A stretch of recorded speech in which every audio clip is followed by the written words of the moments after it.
right, everybody, welcome to episode 268 of the My Wife Is Gonna Kill Me podcast. We're here.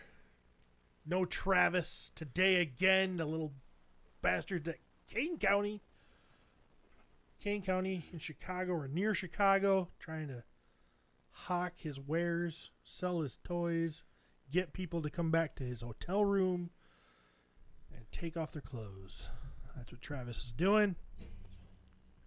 But the four of us are here. So we're going to carry on. We're going to do it without the laugh track. See how that goes. Should we carry on our wayward son? Yes. There'll be peace when Travis comes. So, I'm your host, Lord Stephen Bushotee. With me today, as always, are the two best co-hosts a host could have. Starting with Jeremy Bolles. Hey, Jeremy Bolles. Well, after you've had sex with him, you're kind of a Bolles. Yeah, this is it's probably the first time I'm not offended by you calling me somebody else's name. Once you've had his balls in your mouth, you know what I mean? Oh, the wonderfully beautiful and talented Jeremy DeWitt with his long, luscious hair. Sitting here. You should see my ball fro. From a chest piece down. Your ball fro? Yeah. Did you get a merkin? No, man, this is all natural, baby. Yeah. Do we have a longer XLR cable here? I don't know. Because if we did, we could actually put Cody on the mic. That is true. We could. Yeah, about 50 minutes. No, yeah, we didn't think about it until the show starts. It happens. Well, Pete McCarthy's here. How you doing, Pete? I'm doing great, Steve. How are you? I'm fantastic. Good. Cody's here, which is why you YouTubers are seeing us. Cody is, I'm a little worried about Cody. He's got this habit to overindulge the night before the show and just, I don't know, is it blackout drunk Cody or what? What do we got? Yeah, I was just drunk and then my phone died, so I slept through it all. I'm a little bit concerned about Cody being a young gentleman partying on a Saturday night and not being able to make it to the podcast at 9 a.m. on Sunday. Just because we keep getting older doesn't mean he stays young. Because he's getting older with us. Cody How old are is you? still young. Yeah. How old are you? Cody is still young. Yeah, 28. He's 28. 28. See, he's starting to stare down the barrel of that gun. Yeah, but he's getting close because I turned 39 on December 20th. He turns 29 December 21. So like I've said before, we're legit like a decade apart. So he's creeping up on 30, but look at him. He still looks magnificent. No, he looks wonderful. You know? Well, that's Yeah. what happens when you don't fucking eat yourself into destruction. Fair. I mean, jeez. I'm a good-looking fella under all this fucking meat.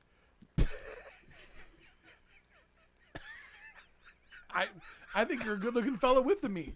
Yeah. I've always thought you were a good-looking guy. Yeah, I want to chew on your meat. Right. So, anyways, wow.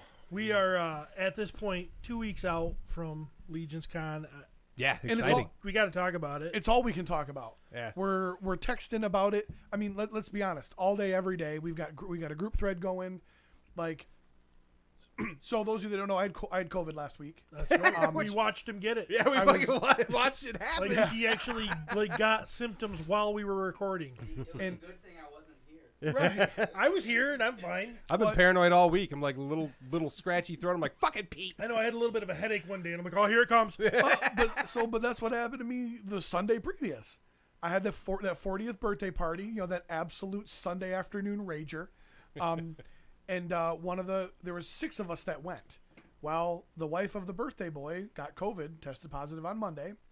Then Keith, the birthday boy, tested positive went home from work on Wednesday, was off Thursday, Friday, tested positive on Saturday, and then I tested positive Monday.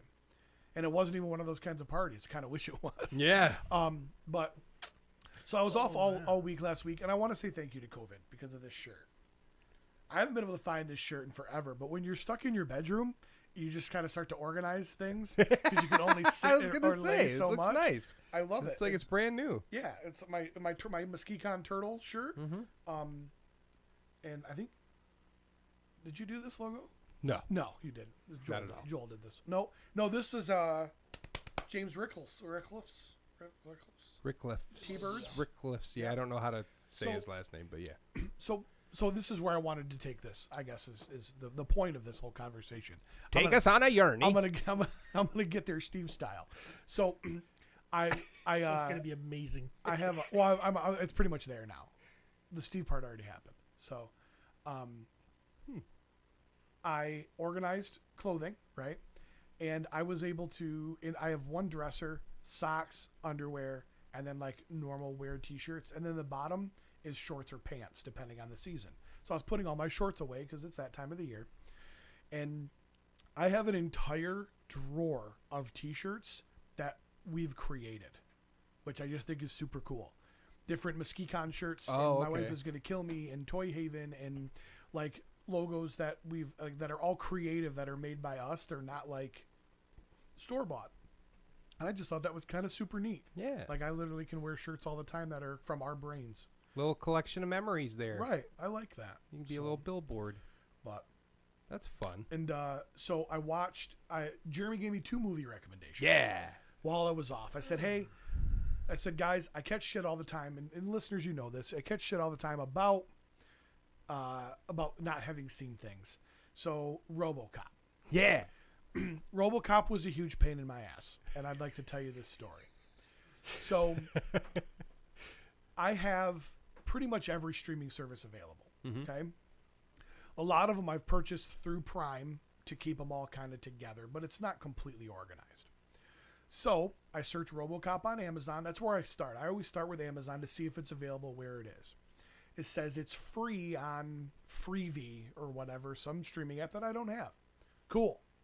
So I click on it, download Freevee, and it brings me to RoboCop Meltdown. And I'm like, I don't know what that is. it was some sort of like a little spin-off show they did. Oh, I know that they did like a TV series, but this was like a movie or whatever. Oh, really? So I went back and I'm like, nope, it says RoboCop. So I click on it. It keeps taking me to this RoboCop Meltdown. I start to watch it, but RoboCop's already a thing, and I'm like, this isn't right. Yeah, that's not it. So I went back, found it, and I rented it. Right, $3.99, Ultra HD, like that fucking matters on a movie that was made in the 80s. 87. And I watched it, and it was amazingly awful. So now, don't get me wrong. I'm not one of these guys that sits here and goes, well, I can't believe it was this bad. It was the 80s. I get it, you know. But the acting was abysmal. Like, Mad if I zip up. you know, there was just, the acting was terrible. It was almost like parody-like in a lot of ways, you know, looking back on it now, watching it now. But the premise, it was an entertaining movie. I did enjoy myself. Now that brings me to the next movie that Jeremy told me to watch. Wait, before we get there, what was your favorite part in RoboCop? I love how no matter what anybody does, there's a 17-minute scene where the robot just machine guns that guy in the boardroom, and it just doesn't stop. It just changes camera angles, and he keeps getting hit with bullets, and there's just more explosions of blood, and the old man's like, this is unfortunate. You know, I'm like, it's somebody's call 911. Help him. Don't touch him. Yeah, and I'm like, call 911 is obviously meat. and so if you guys remember, there's been more than one time where, because of movies I've seen going back, the guy who is actually creates the RoboCop, right? He's the guy that I don't know his name. He ends up getting shot in the leg multiple times. You know, He's the one where Boddicker goes in and says, "Bitches leave." And yeah, that guy. So I don't know if you guys know where I know him from or not. He's the bad guy in Blank Check, the Disney movie about the little kid getting $1 million check. Yeah. So I'm like, that's my reference for this actor. He's like doing coke off titties and shit. Yeah. You know, he's getting ready to bang both these, and I'm like, And Kurtwood Smith, Red Foreman. Yeah. Not once did he say he was going to put a foot in anybody's ass, which Right. pissed me off. But he said the F word, and you don't normally see him. Yeah. Because the other big Kurtwood Smith, and I think about is Broken Arrow. This is a real nightmare. Oh, You is know he what I in mean? that? Yeah. See, Yep. He's like a chief of staff, or Okay. whatever, Broken Arrow, a Class 2 strategic emergency. It's what we call it when we lose a nuclear weapon. And then Giles on the plane, it's like, I don't know what's scarier, the fact that we lost a nuclear weapon or it happened so much, there's actually a term for it. Like, that's... So going back and seeing this, I'm like, holy shit. What did you think of the crotch shot through the? That was through the super dress? good. That was... So here's what I will tell you. I, looking up at the little pop-up at the top, hey, it's R, and it tells you why it's R. Mm-hmm. And I'm like, I didn't get the sexual content out of it. I was like, I thought maybe there'd be at least one good sex scene. There wasn't. Nobody banged RoboCop. I thought Nope. That happens in part 2. I thought it was totally strange though that he never reunited with his family. Yeah. Like, I kind of thought that was going to be a kind of a whole key piece of this. It's been a while since I've watched this movie, but his memory isn't all there, is it? Isn't it Not just quite. flashbacks No, and and stuff? in part 2, Right. they actually do address a little bit more of that. Because he goes to the house and it's for sale, and but he never reunites with his family, or they never find out who he is. And Yeah, you'd have to watch know, the second one. They yeah, kinda, that may or may the not second. happen. So. There's a charm to the second one, man. So Well, there was a charm to this one. Yeah. I mean, let's be honest. RoboCop's an iconic. It's iconic in pop culture. Yeah. I get that. It was enjoyable. It was entertaining. But I'm like, Jesus. that whole crotch shot scene though, where he shoots. There's actually a thing on YouTube, and I do not know how it's not been taken down. It's been up for seen it. goddamn 400 years, and it's basically that scene, but they show dicks, and RoboCop is literally blowing up dicks left and right, just dicks exploding. So somehow it's still on YouTube. Yeah. I'll have to. I've Google seen that more than I've seen RoboCop. Yeah, it's probably true. It's hilarious. But Next all movie in all, w- it was worth it. The next Okay. the next movie was 2.5 hours long, and I'll never get it back. And Breaks my heart. It was Boogie Nights. So fucking with good. young- I haven't watched that in years, but I remember it being very good. It's awesome. I don't get it. You don't get it. I mean, I don't get how it. So for me personally, like, I thought it was a well-written story. I mean, I get it, but I'm like, it was star-studded cast, and I love a lot of, like, Luis Guzman is just one of my favorites, but I just kind of like, I either wanted to see way more sex, or I wanted to see no sex at all and just focus on the story. Like, they just kind of didn't give me enough, or they gave me too much. I don't know. I think that's the movie I've just read a thing recently. Burt Reynolds hated it. Really? But he won some freaking award for it. Yeah. So, like, yeah, I guess he, like, bitched about it the whole time he was filming it. Like, it was a stupid movie, and then he had to get up at, like, an award ceremony and, like, accept an award for Yeah. his performance in it and say good things. God, that whole fucking scene where Dr. Octopus is hanging out and he's got the little Asian dude throwing firecrackers. That And- was Doc Ock. That's yeah, why. Alfred okay. Molina. Yeah. And they're singing Sister Christian and shit. And That was such a weird. that scene just fucking gets me every time because they're all nervous as fuck knowing that they're going to rip off these dudes. And then when they find out and it starts going crazy and, I don't know. I love that movie. I don't know why. Mark Wahlberg's acting leaves a little bit to be desired. Come on, I mean, he's Why still has it ever been a good? Transformer. Like, he's still that guy today. He's not a good actor, but he's he, entertaining. But he doesn't. But I just watched Father Stew with him. I'm trying to think about. Haven't heard that one. Have it? I'm trying to think of other movies where he was as emotional as he was in Boogie Nights. He doesn't do emotional well at all. He Yeah. doesn't do angry and upset. Like, the whole scene when he comes back and he's trying to I'm ready to shoot now, and I'm Yeah. like, it's just really unconvincing, and it was just not great. So, but I can see Julianne Moore naked, which, I mean, that's a win. Sure. She's one of those milfy chicks to me. Yeah. So Heather Graham was not naked nearly enough. The black woman, I can never remember her name. I recognized her from something, but I couldn't pinpoint what it was. she wasn't naked enough. Like there just wasn't enough naked. I did like how you got to see Dirk Diggler at the end finally. Right. You know, because they kind of just alluded to it. And I was. It was like Pulp Fiction when they would open the fucking box and all that they would show is like the glow on everybody's face. Yeah. Jesus, Tomas. And He's hitting on Courtney. And I was trying to figure out. It kind of jumped right into Burt Reynolds walking into the back of this club after he sees this young man across the room. Yeah. And it was kind of like abrupt. You know, I'm kind of like, well, how's he going to have this conversation with this kid? Yeah. Because you know what the premise of the movie is. Sure. You know what I mean? And you're like, you guys could have put a little bit more thought into it than just Burt Reynolds staring across the room at this boy as he's like unloading dishes. Yeah. And then their eyes meet and Mark looks away. and then before he goes into the back, their eyes meet again. And he looks away. Yeah, it gives you that weird tension. Yep. Like, are these guys going to bang? Right. And then he just goes into the back room and Burt Reynolds goes, I've got to go hire this guy's cock. And he gets and I'm like, I just, you know, so like there should have been more. Like, I wish you would have seen, like, I wish you would have shown Burt, like, noticing the bulge in his jeans.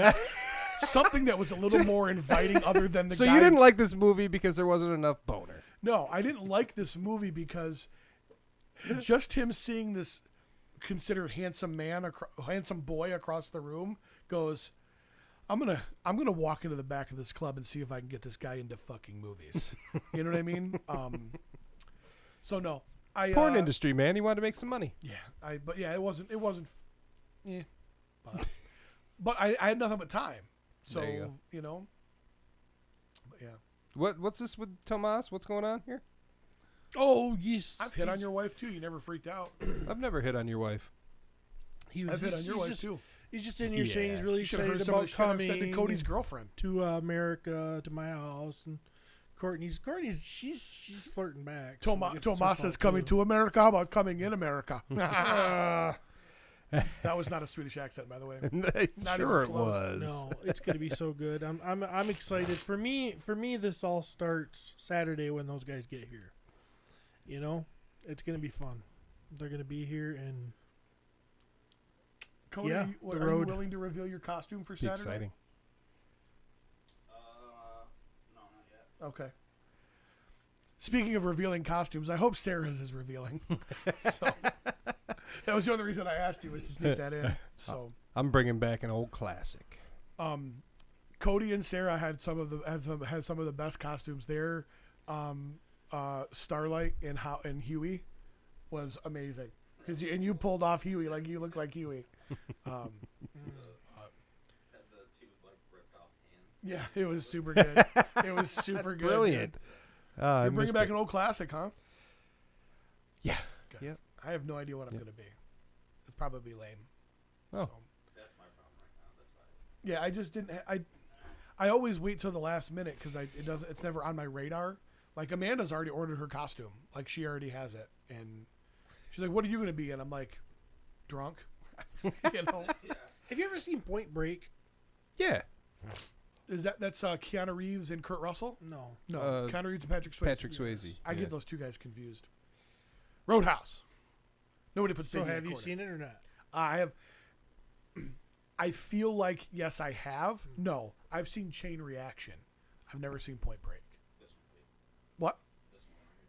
Point Break is good. Yeah, no, I've never seen Point Break. That's another one you should. But Chain Reaction has recommended. Keanu Reeves, right? But that's Morgan Flea Freeman. and, Flea and Anthony Kiedis are in it, right? Yes. Aren't they? I don't remember seeing There's Flea. one movie. Or at least Anthony. Anthony is definitely. There's one movie with Flea and Anthony Kiedis in it. The Chase. The Chase. Yeah. That is. Have you ever seen The Chase, Cody? That's pretty Oh good. my That's God. Christy It's- Swanson too. oh, Kurt, yeah. Charlie Sheen, and oh my God, dude, you have to watch The Chase for me. It's an amazing movie. It literally is one of my favorites. So I just can't but believe yeah. they didn't crash their Slow banging driving. slow down it the down, highway. Dale. Slow it down. They're gonna be coming up soon. You know. So Point Break needs to be on my list, is what you're saying. Yes, you should watch Point Break, and that's on Netflix. I think it's on one of the ones for free because I just recently watched it, and I'm like, this held up. This is pretty good. I've seen it within the last 10 years or something. Still pretty good. Yeah. I watched Roadhouse for the first time. Oh man, couple that's weeks got ago. that sex scene I used to look at when I was like 12. I was When like he paws 9. her up against the wall. Yeah. Man, I used to get up in the middle, a late night. My parents were in bed. And I'm like, I just fast forward the VCR to that point and watch that. It was like, it was porn. It was the best I could do. Dalton. There are, And that when the chick. No, sorry. I Go ahead. was surprised. So my mom and dad, or my mom enjoyed that movie. Like that was, it was an iconic movie for the time.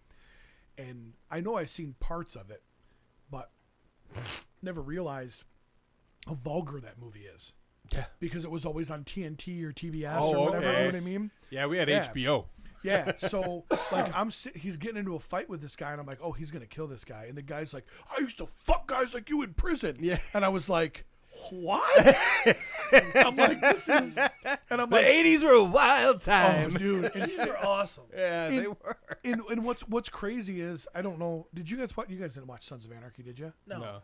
Sons of Anarchy is chocked full of jail sex scenes, like chocked full of them. Yeah. And the guy who wrote the show, like, gets begged by guards and what have you, like dude guards. Like in real life? No, like in the show, like he wrote his own sodomy scenes, like in his show. Anyways, Yeah, that's how you do it. it is I'm just what it is. acting. But for some reason, in the universe of Roadhouse, when he said, I used to fuck guys, like, I was like, oh my God. Like, I watched it in Sons of Anarchy. It was like, that's kind of hot. And then I'm like, oh, my God. So, because you just don't, you don't expect That's it. what's wrong with kids nowadays. They don't get fucked enough? They haven't seen Roadhouse. Oh, okay. They haven't. That's why everybody's a pussy. Thank God. I was afraid where you I were was going. young and impressionable, and I learned a lot of stuff from Roadhouse. What? That you could literally get the shit kicked out of you and stabbed repeatedly and be fine? The only thing I We don't learned want to was teach kids that. the only thing I learned Only from it Patrick was Swayze can. pain don't hurt. And I'm like, who That's it. writes, who sits down and Pain goes, don't hurt. all right, No. Throws it through the fucking table and the big I've got an idea. bear falls on him. And Got an idea for a movie. Just hear me out, guys. Okay? there's that scene right there where it says pain. Yeah, I don't was hurt. going to talk about that scene, but And I'm like, so a philosopher, okay, super hot, super fit, okay, he's got a degree from NYU in philosophy, decides he doesn't want to do anything with philosophy. He's going to be a bouncer. yeah. Yeah, And that's what. That's, with a mullet. This is. I modeled my whole life after that guy. I'm Except I never like, became a bouncer. and you don't You have do a degree bounce, from though. NYU. Huh? And you don't have a degree from NYU. No, but I did take philosophy at MCC. Well, I took One philosophy class. at West Shore Community College. Yeah. Yeah. Yeah. I learned when I We're was. philosophizers. I am in the learned- presence of fucking alpha maleage. I learned when I was a young boy that if you want the hot fucking nurse, you go in there, She's a doctor. whatever she is. She was stitching him up. She ain't no doctor. Doctors come in and look at it and tell somebody else to stitch it up. No, doctors stitch, nurses don't. It's outside their scope of practice. That's bullshit. So you know, Anyways, nurses Not can in take the stitches 80s. out, but they can't put them in. he goes in there. Chicks are attracted to the quiet guy who doesn't show emotion, is all cut up. She was fucking dripping wet when she was sewing him up. She was like, holy shit, this guy, who is this guy? Well, he had his shirt off. His armpits probably were stinking. what There were turned- what turned pheromones her- going. She No, wanted to what bang turned the her fuck out of him. on? What turned her on was he travels with his medical chart. It just makes it easier.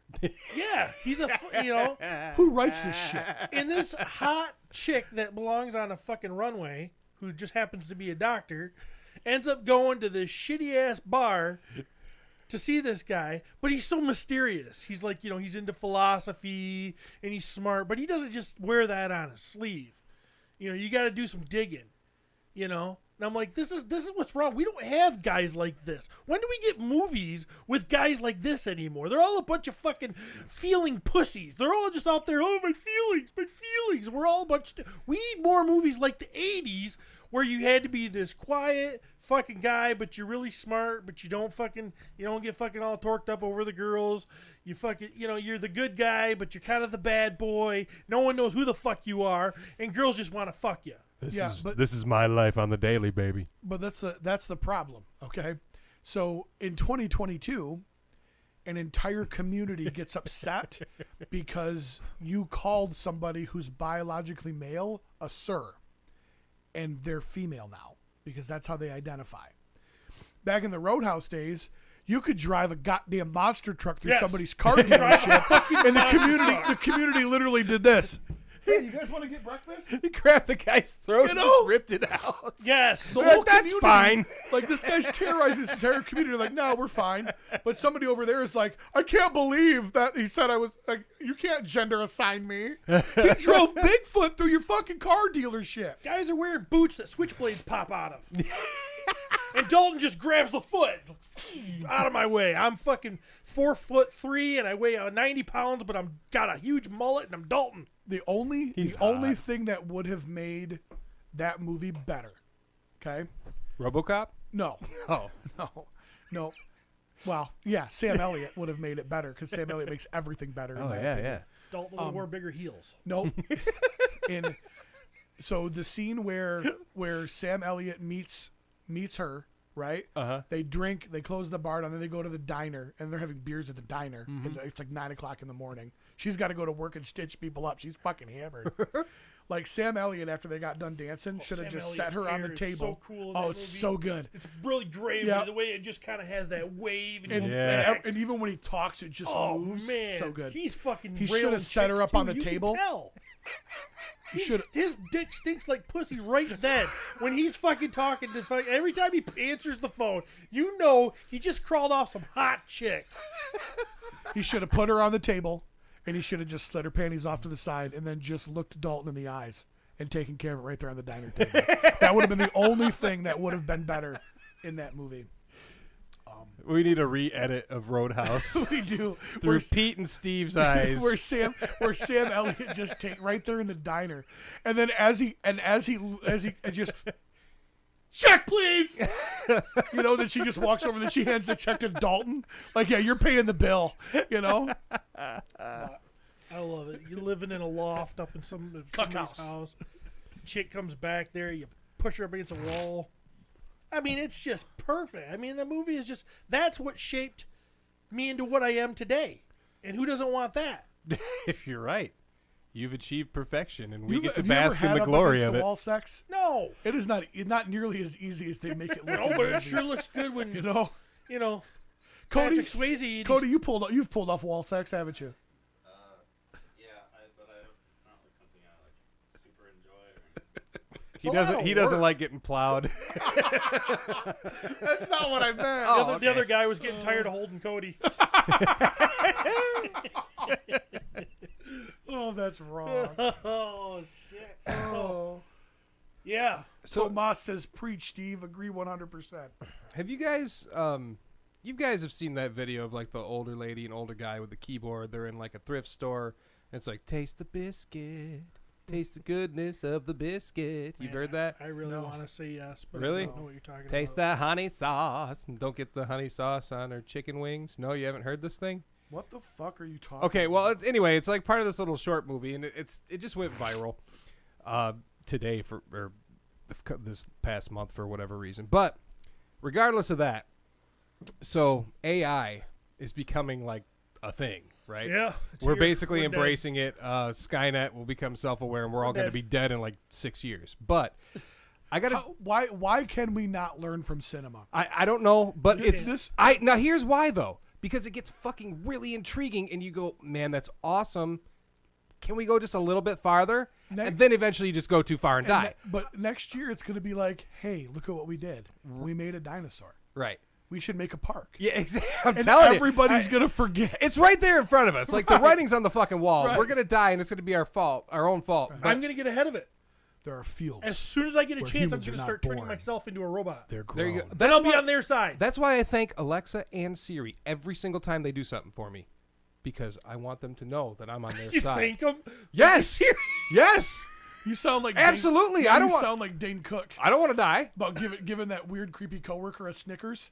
So then that day when Yes. he comes in and You blows got it. It's a everybody preemptive away, strike, man. and he's like, You you're gotta- underneath the desk, and all of a sudden the door kicks open, and you look, and he goes, thanks for the Snickers. Yeah. And he moves on and just kills everybody else in the office. That's why I treat the hottest girls at work like shit. Because when the time comes, they know I didn't sexualize them. It always comes back to weird shit. So anyway, like you never stared at my boobs, Steve. Thanks for treating me like everybody else. Okay, well, so the point I was trying to make,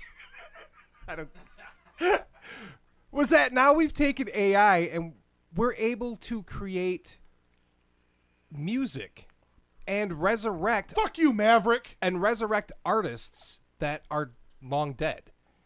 So that song that I talked about is a goofy song, which you'll probably never see, or you will, and it's not great. But anyway, regardless, it's funny.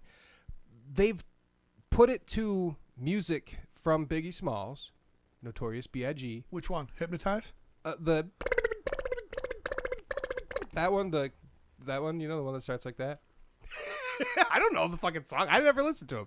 I heard the song on the radio, but regardless, you're gonna hear it in a second because I got to play this for you. Can't you see? What they did is they put a rap verse in this song by Biggie Smalls, using words talking about the biscuit and the honey sauce and all this shit. He never fucking rapped that unless he's alive now and it's some big conspiracy. But they're able to make him. They're able to put him in a song, and it doesn't exist. Oh yeah. I have to play that. You have I'm the sorry. best. You have the best weed guy ever. What? You have the best weed guy ever. You know it. Taste the biscuit. No honey sauce on me. On the biscuit where it stays. The honey sauce don't play. I love it when you call me Big Papa. Put a biscuit in my mouth and no can top ya. The goodness of the biscuit got me fit innocent. But keep the honey sauce away from all my chicken wing. But what the fuck is up with all this biscuit? Don't be that silver lady on the beach is not your fucking savior. Blessing this biscuit from being on the plate. You realize that this could just be somebody rapping in B.I.G.'s voice, right? That's what it is. Or it's a voice. It's a changer, changing someone's voice into him. All I know is that it says, what if we made an AI Biggie do a verse? AI, we've seen AI do art now. That's a big thing right now. Everybody's using it they type in 4 words and it creates this picture and they're like, look what I did. I created art. And now somebody just did that on Facebook with album covers. Yeah. Yep. And I was like, but did you really create art? Right. I mean, it's unique not for me and to blah, blah, blah. decide, There could be a whole argument through that. But all I'm saying is that Well, but look we're at at the the- point where we have fucking AI rappers now. We've had hologram rappers already. Now they're going to have AI. We can just be like, you know what? Somebody put Jim Carrey in The Shining. Yeah, right. What do they call that? The deep fakes. Yeah, So- the deep Yeah. fakes. I was at a big a course, a training course for my job. Okay, and they're talking about cybersecurity. So they're like, we're gonna let you watch this little video on cybersecurity, right? And so Morgan Freeman starts off this video, and he's like, doing the Morgan Freeman thing, AI, and talking like Morgan Freeman. You're like, oh, blah blah blah, that's pretty hard. And then he's like, things can be duplicated. In fact, I'm not Morgan Freeman. And then all of a sudden it flips and it shows another guy, a white guy, that doesn't sound or look like Morgan Freeman. But the computer turned him into Morgan Freeman, and I didn't even fucking know. Yep. I was like, that's Morgan Freeman. I didn't even second guess If it. you can fool Steve, the whole world can. No, everybody didn't know. It wasn't just me. It wasn't like everybody else was like, that's not wasn't Morgan just Freeman. I'm like, me. yes, it is. Yes, that is him. That is Morgan Freeman. Yeah, it's just I don't know. That shit's kind of freaking me out. I see those videos of like where they've made robots and they can like run and jump, and then Like, humans are actually DARPA? knocking them over and like pushing them and shit. I'm like, don't do that. What are you doing? When he becomes gonna remember self-aware, your he's going to face. rip your goddamn neck out, like fucking Dalton. Yeah, or like Yeah. them robots in Westworld that get pissed. That thing in RoboCop when it fell down the stairs might have been the saddest scene in like cinema And history. it's like crying. yeah, and it's like it's got its arm ripped off. Aw, poor Ed 209. At 209, that's what it's. Okay, so, man, 36 minutes in. We were going to talk about LegionsCon, weren't we? Wow, that got off the beaten path. Yeah, got off. Got Beaten off. path. I'm beaten and got off the path. Cody, how come you're not going to LegionsCon? Yeah, what's up, Cody? Yeah, Cody, what the You hell? fucking don't like LegionsCon or some shit? Oh, man, can you imagine? We are 2 weeks from today, we'll have our figures in hand. We'll have the Furious 4. I'll be probably opening them at the con. I'm assuming, playing with them at my table. That's your thing that you do. Yeah. What? We have one booth to accomplish everything. Is that's the case? Well, You're doing heads and all your custom displays. but not at that booth. That'll be at the Wolf King booth. Oh, you're not selling your heads at our booth? No, as far as I understand, Wolf King booth is right behind our booth, so I can just go back and forth. Oh, okay. 2-time and slut. So my stuff will be at the Wolf King booth. Okay. But I'll be right there for anything we need for My Wife Is Going to Kill Me. That's the idea. Okay. Because we are going to try to actually podcast as podcasters, right? I don't know what we're going to do. We should talk about it after the show because we also have a breakout session that we have to figure out 20 minutes or so of something to do with people. I can't even get warmed up it's 36 minutes in. We haven't even gotten to content yet. That's not going to work. So And Gerard still hasn't signed off on my contract. So he's got to get his shit together. Well, because I'm telling you right now, if there are blue M&Ms in that bowl, I'm going to lose my shit. he claims to be busy. I want that light brown back. Right. Yeah. Light brown. Yeah. Yeah. The light brown. Yeah. Remember the light brown disappeared and they gave us blue? Uncool. It was a whole thing. Really? Was there no blue at one point? Yeah, it was light brown. Yeah. Yeah, back in the day. It used to be light Then brown. it had like a I remember light commercial. brown, but I don't remember the absence of blue. Yeah, it was regular M&Ms, not the peanut ones. We and were going to talk about and they were like, they had a thing on TV where it was like, the worst. you could They choose the voted new for the new color. color. Yeah. And people chose blue. And I was like, fuck that shit. I'm like, he's giving me a bunch of shit. Like, well, 6-ply toilet paper doesn't exist. I'm like, bitch, everybody else gets me 6-ply. Yeah. So I don't care if you've got to just bring your towels from home. I'm not using. I shit regular- tuna cans Right. of shit that are brick hard. I need that 6-ply, damn it. Actually, no. It would be. That would probably be a pretty clean. If it was brick hard, it'd be pretty clean. I probably could just use Kleenex or something. But. So no, we'll do a little breakout session. I have no idea what we're gonna do. We probably talk about that. Yeah, we probably should. We don't have to do it right now. I think we should play a game. Yeah? I would love to play a game, but what game are we gonna play in 20 minutes? I don't know. You're the game guy. Kubert. Right, exactly. What game are we gonna play in 20 minutes? I don't know if it is 20 minutes. We better check on that. Yeah, we're closing it out, and I think we should run over because that's what stars do. Oh, You know are what I we the mean? last one? We're the last. Well, fuck it. We'll do what we want. Yeah, that's what I said. I might keep going. I might just keep going until the next morning. Dang. So, I'm kidding. Maybe we'll just. I wouldn't do that to Jeremy and Joe. These guys put on a good show, and I don't want to step on toes. Well, anyways, It'll be fun. The fact that they gave us a breakout session, I think, is amazing to begin with. I just want to make sure we deliver the best content that we can. well, in this instance, I will gladly say that Pete is the man for that sort of atmosphere. Yeah, probably. I mean, I am the podcast. True. I'll admit that. Yeah. But when it comes to this shit, this is Pete's realm. Take it away. Yeah, we'll kick some ass. I'll just giggle. That's all I need from you, buddy. That's all I do. You just being in the room shores me up. That Like works. I feed off of your energy. Your aura just spills out of you, and I just suck it up like I'm at a bukkake festival. You know what I mean? Just you guys shower me with it, and I'm gonna utilize it. Yeah. So That's what I'm going to do. Spit, all over your face. I'm excited because t-shirts are on order. We're gonna have the Furious 4 exclusive Nate Barch designed My Wife's Gonna Kill Me 4 Horsemen mashup logo available on t-shirts and stickers in the booth. That's super exciting, and I'm really happy about that. So buy them so my feelings don't get hurt. So Yep. all of our feelings don't get hurt. In fact, I was able to. In Maverick, I wanted to tell you this. Maverick's on the show today, like he always is. We appreciate his support. It took a little bit of work, but I was able to get you a snap crotch t-shirt onesie, Maverick. So that'll be. I know you like that. I'm going to let him suckle on my teat. I know mommy doesn't like it when his shirt comes untucked, so I got him a snap crotch. It'll be good. So, Good job. but And they say you don't care. and they say I don't care.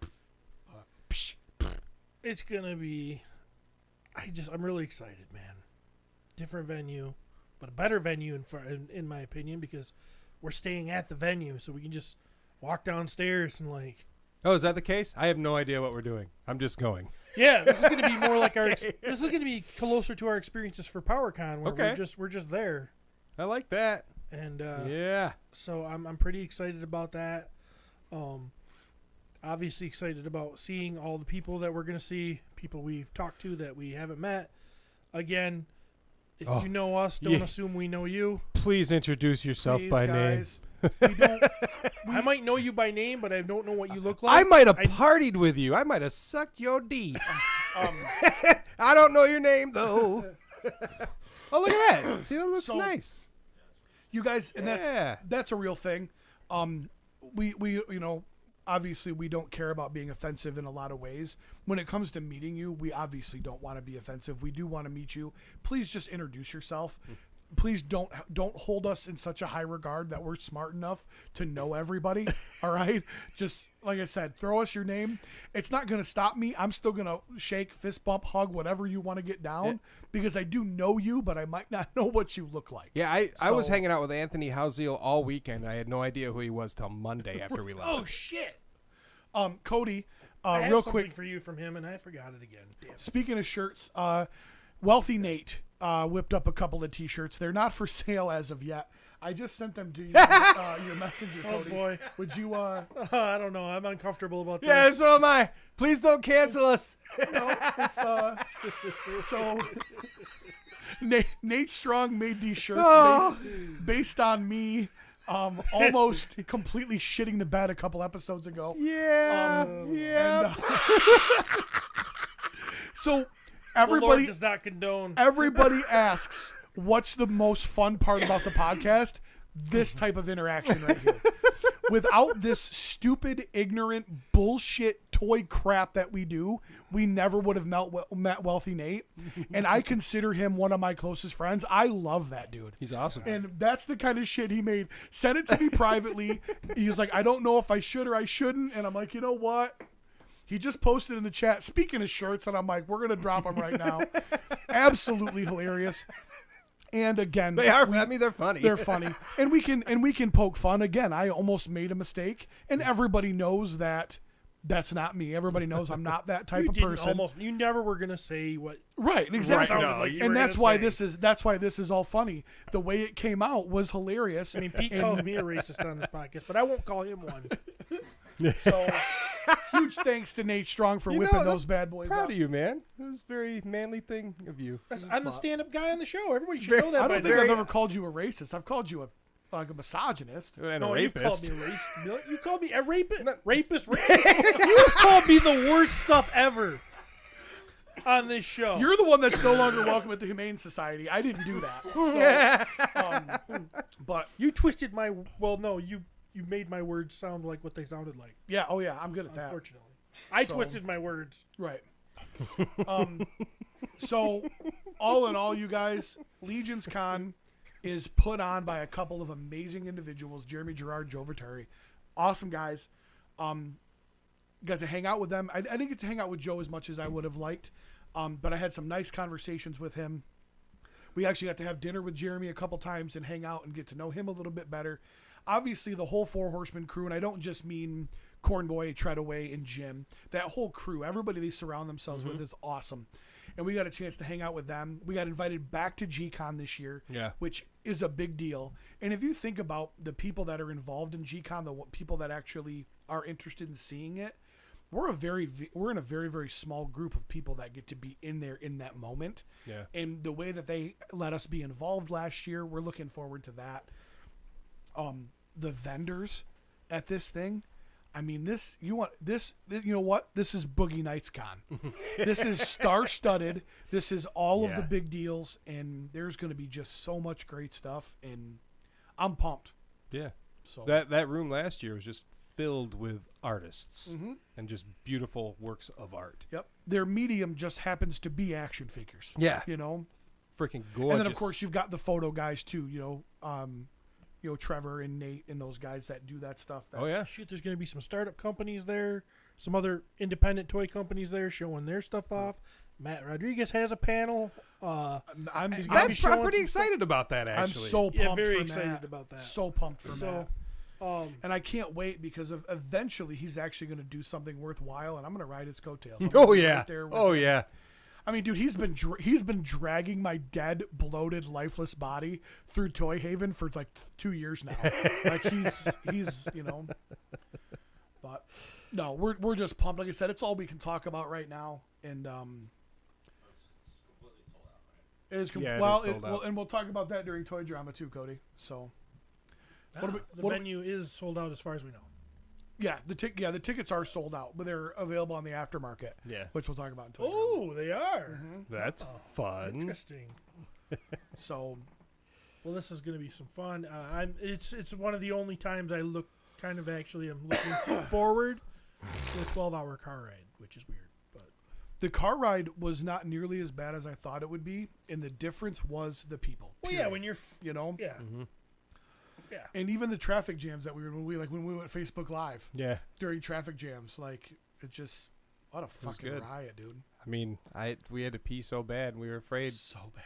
I thought I was gonna piss my pants. Yeah, there yeah. was that. I There forgot. was that. I Like, may we were bring diapers this we, time.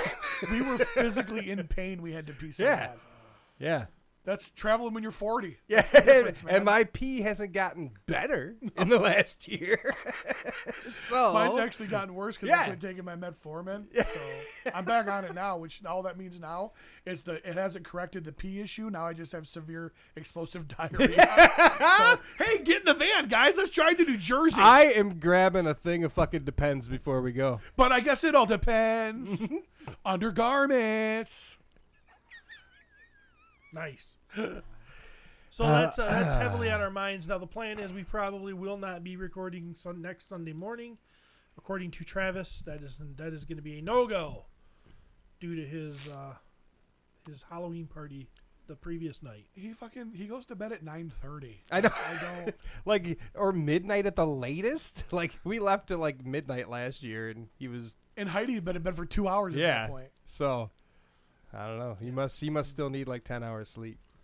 I'm gonna party Saturday, and I'm planning on we got a podcast. We got to have the Swedes on.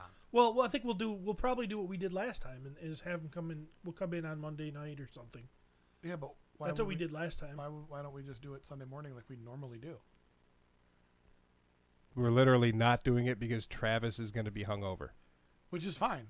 We're doing it without Travis now. We did it without Travis last week. As long as he provides the basement. I mean, all he does is come down here and laugh anyway and give us snacks. Right. You can still pull that off. If you guys want to be here, I'll be here, or we can do it during the week. I don't care. I'm off the whole week, Oh yeah. See, I'm not, Yeah, me either. so and I'm backlogged as shit because I've been off for a week. So We'll yeah. see. When the Swedes come in, my vacation starts. So Nice. well, I would once you guys get some things figured out. I mean, I've got obviously some flexibility. I'd love to even just burn an afternoon and come hang with you guys, or go get food, or do something. You know what I mean? I know. Oh, yeah. I know Emil and Tomas have both want to come into my basement. Yeah. So clothing optional, fellas. I'd love to give them a tour of the station, just because I think that's super well, cool. you know, there might be a day too where I have to run into work for a couple hours, so I might. You guys are still on the podcast right now. Yeah. Small talk. People want to know about That's what we do. That's the thing we do.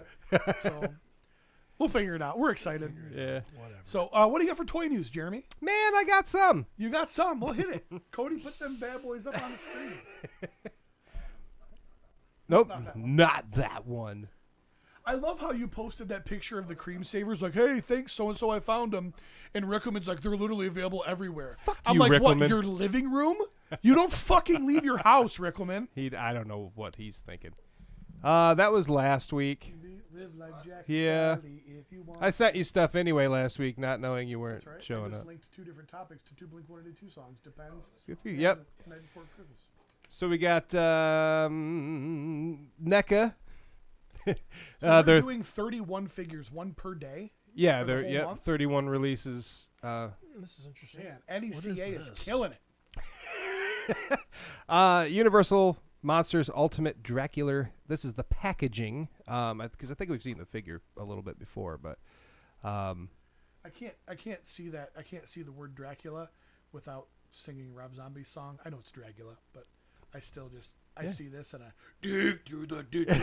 I don't even like that song, so Yeah, I don't even know the words. I just make shit up. Dig through the ditches and bang all the bitches. You know, I don't know. I just that's beat my kids with switches. beat my kids with switches. like the 80s. I don't know. Some pretty sweet packaging here. I That's know. a nice looking figure. I know Laura will end up jumping on So- this. Is the Christopher NECA's Lee? making my dick now.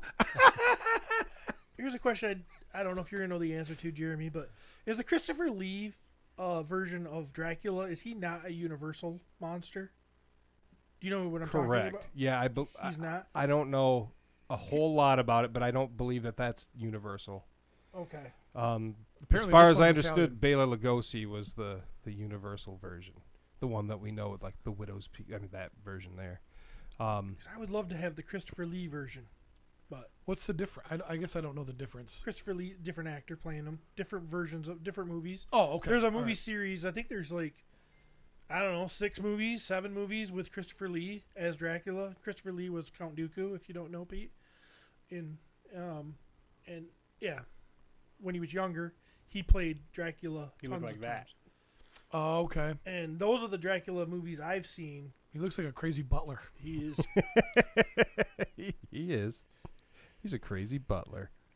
And I Yeah. believe I've seen this one too, but anyway. I think this is actually one of the only ones I haven't seen now. I've been getting caught up on the That's Hammer old horror. Universal. Yeah, that's the Hammer movies is what they call them. Yeah, I don't that's, know. That's what Jesse just said.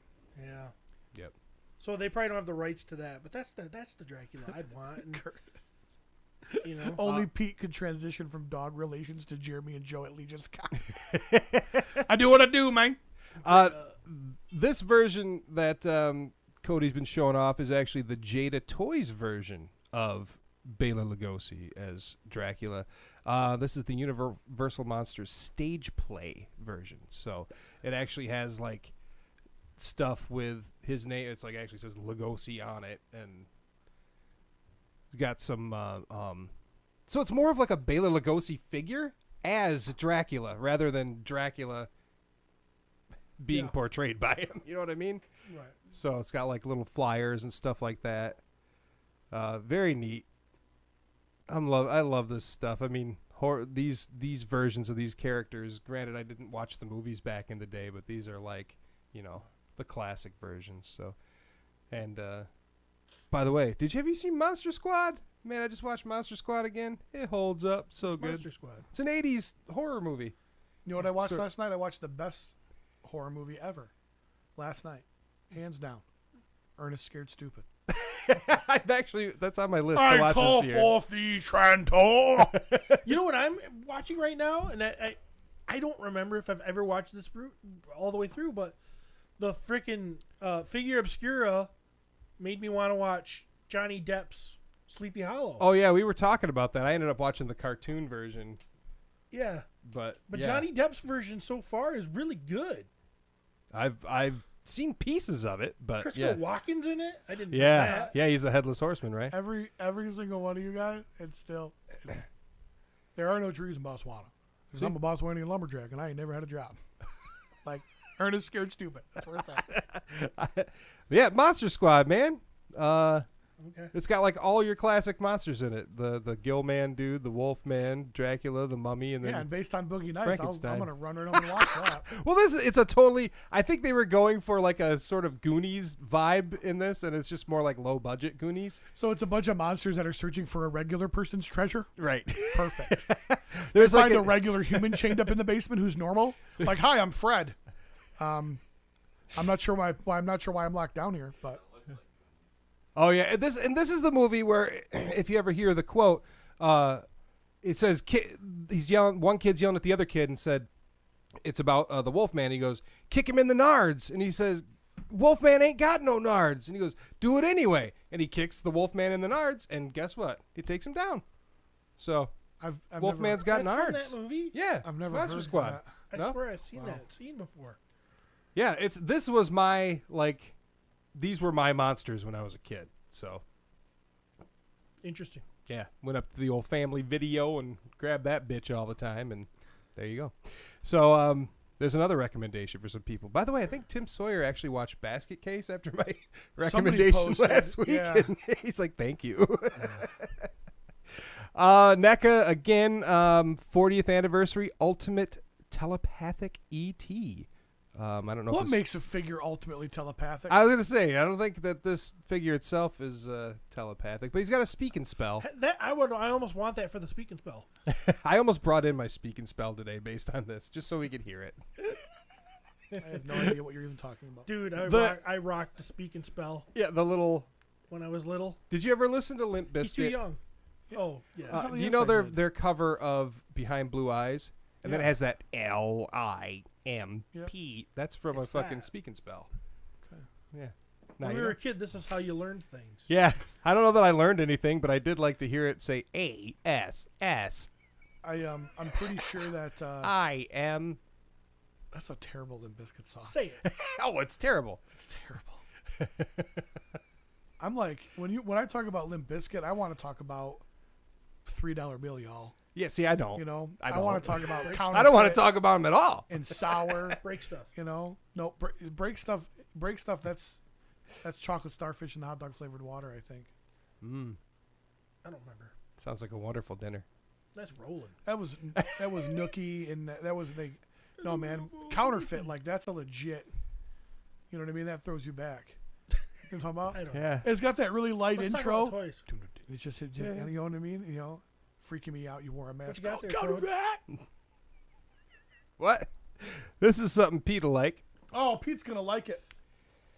Premium DNA. Oh, This is from Flush. Barnyard Commandos Series 1. Speaking- Porks. Speaking of counterfeit, this is Megalopolis. Hey, I got my mad balls, so there's hope Well, for yeah, people, you'd be right? mad if you got kicked in your balls too, like the Wolfman. Yeah, Wolfman ain't got no nards. Do it anyway. Those are awesome. These, Come on! I didn't even collect these bitches, and these are friggin' awesome. These are fan-fucking-tastic. Corporal High on the Hog. What names?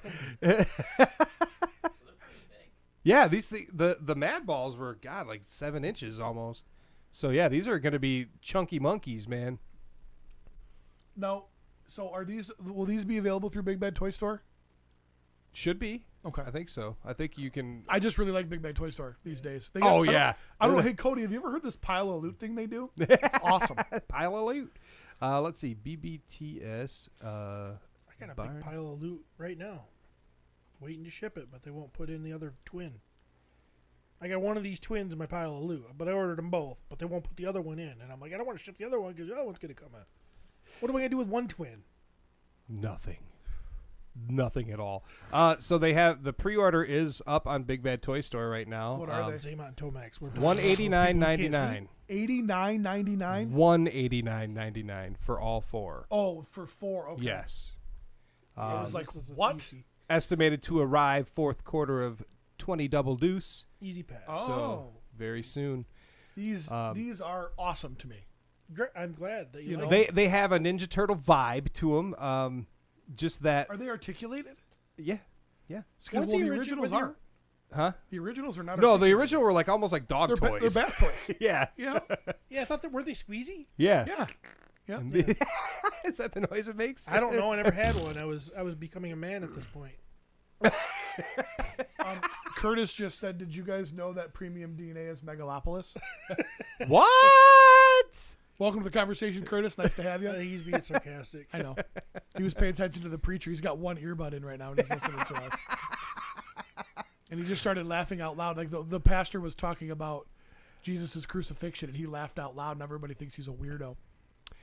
Can we just talk about these names? Come on, High on the Hog Oh, dude, and their like names are great. Woolly Pullover. I mean, these are That's the just sheep, brilliant right? names. Yes. Yeah. Yep. Or one of the Rams. And Rams. Rams is an acronym for Rebel Army of Militant Sheep. Yeah. And Porks is an acronym for Platoon of Rebel Killer Swine. So good. You know, fucking do Army Ants next. Dude, Okay, Food this- Fighters. The food fighters. Yeah. So this right Army here, ants would be fun, but I still wouldn't buy them. this is No, probably not, but they'd be cool. this screams in your face. Hey, it's the early '90s. Yeah. Yeah. I this- love them. Prime Love 'em. example of early 90s goodness. It's like if they took, what was it, U.S. Acres and doused mutagen on them, and this came out of it. Nice. Awesome. Yeah. Good What's stuff. next, Code Man? Might be Or is that all I have.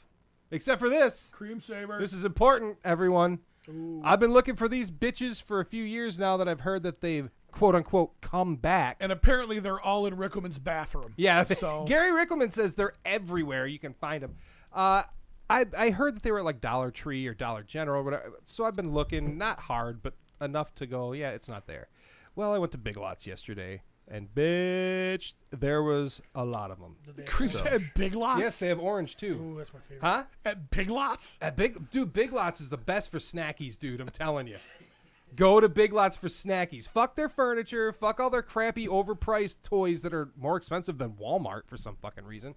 And go to their snacky section and treat yourself, king. Okay. At the end of the day, Treat fucking savers, bitch. Tell me you're fat without saying I'm fat. I get snackies at Big Lots. You've been to you go to Big Lots to get candy. That is the ultimate fat. Yeah. Not just candy, though. Like, I've gotten, like, potato chips there that are, like, Thanksgiving dinner flavored. And you're like, what?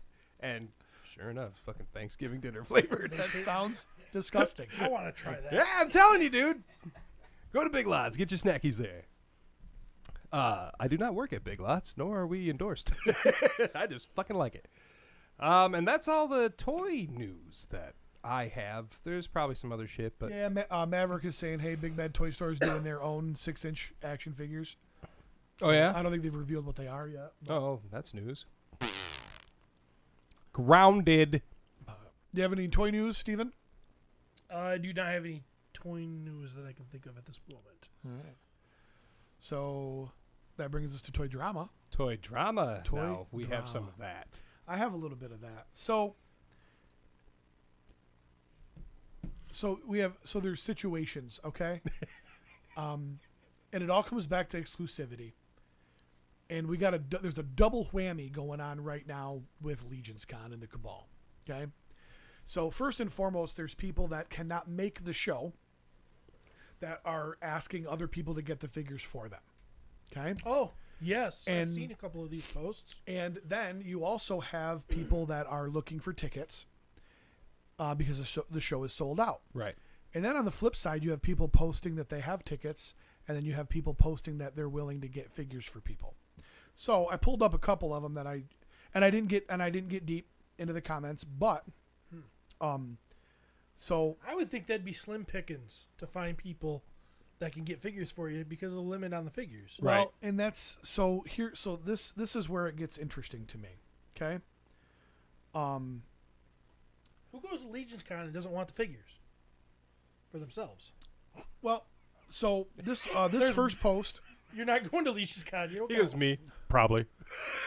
So the first post is Cabal Fam. For those that are asking for help in quotations with the con exclusives, I may be able to do so.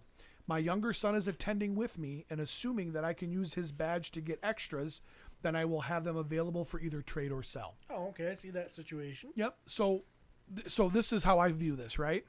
I'm in line, and I see this guy 4 people ahead of me. I'm pissed. Because I know that motherfucker that's ahead of me in line is getting for people that aren't there, which means I might not get one. Potentially creates drama, okay? Again, not my dog, not my fight, right? So this is the guy that's saying, hey, maybe I can help you out, okay? Then you've got somebody who says, looking for 3 people who are going to LegionsCon and can each get me one of each of the LegionsCon exclusives. Wow. And I'll pay for them. I really want these exclusives. PM me if you can. I'm basically trying to buy them, but through the help of someone who's going to LegionsCon. $65 for each unknown one, $115 for each 2-pack. So this guy is all in. Yeah. This guy is asking for 3. He wants 3 of each of these things, right? There are people out there that are struggling to try to get their hands on one, and this ballsy guy comes in, whips it right out on the table and says, I need 3 of each. Yeah. And then tells you what he's going to pay you for them when you do this for him. Right. Okay? I mean, you gotta give him a little bit of credit. At least he's saying, I'm willing to pay a little bit more. This is where I'm... So you're not going in blind. Right. So... But still kind of a wiener move, but all right. So now, here's another type of proposal. This is all in the last 2 days on the Cabal. Okay, I have a proposal.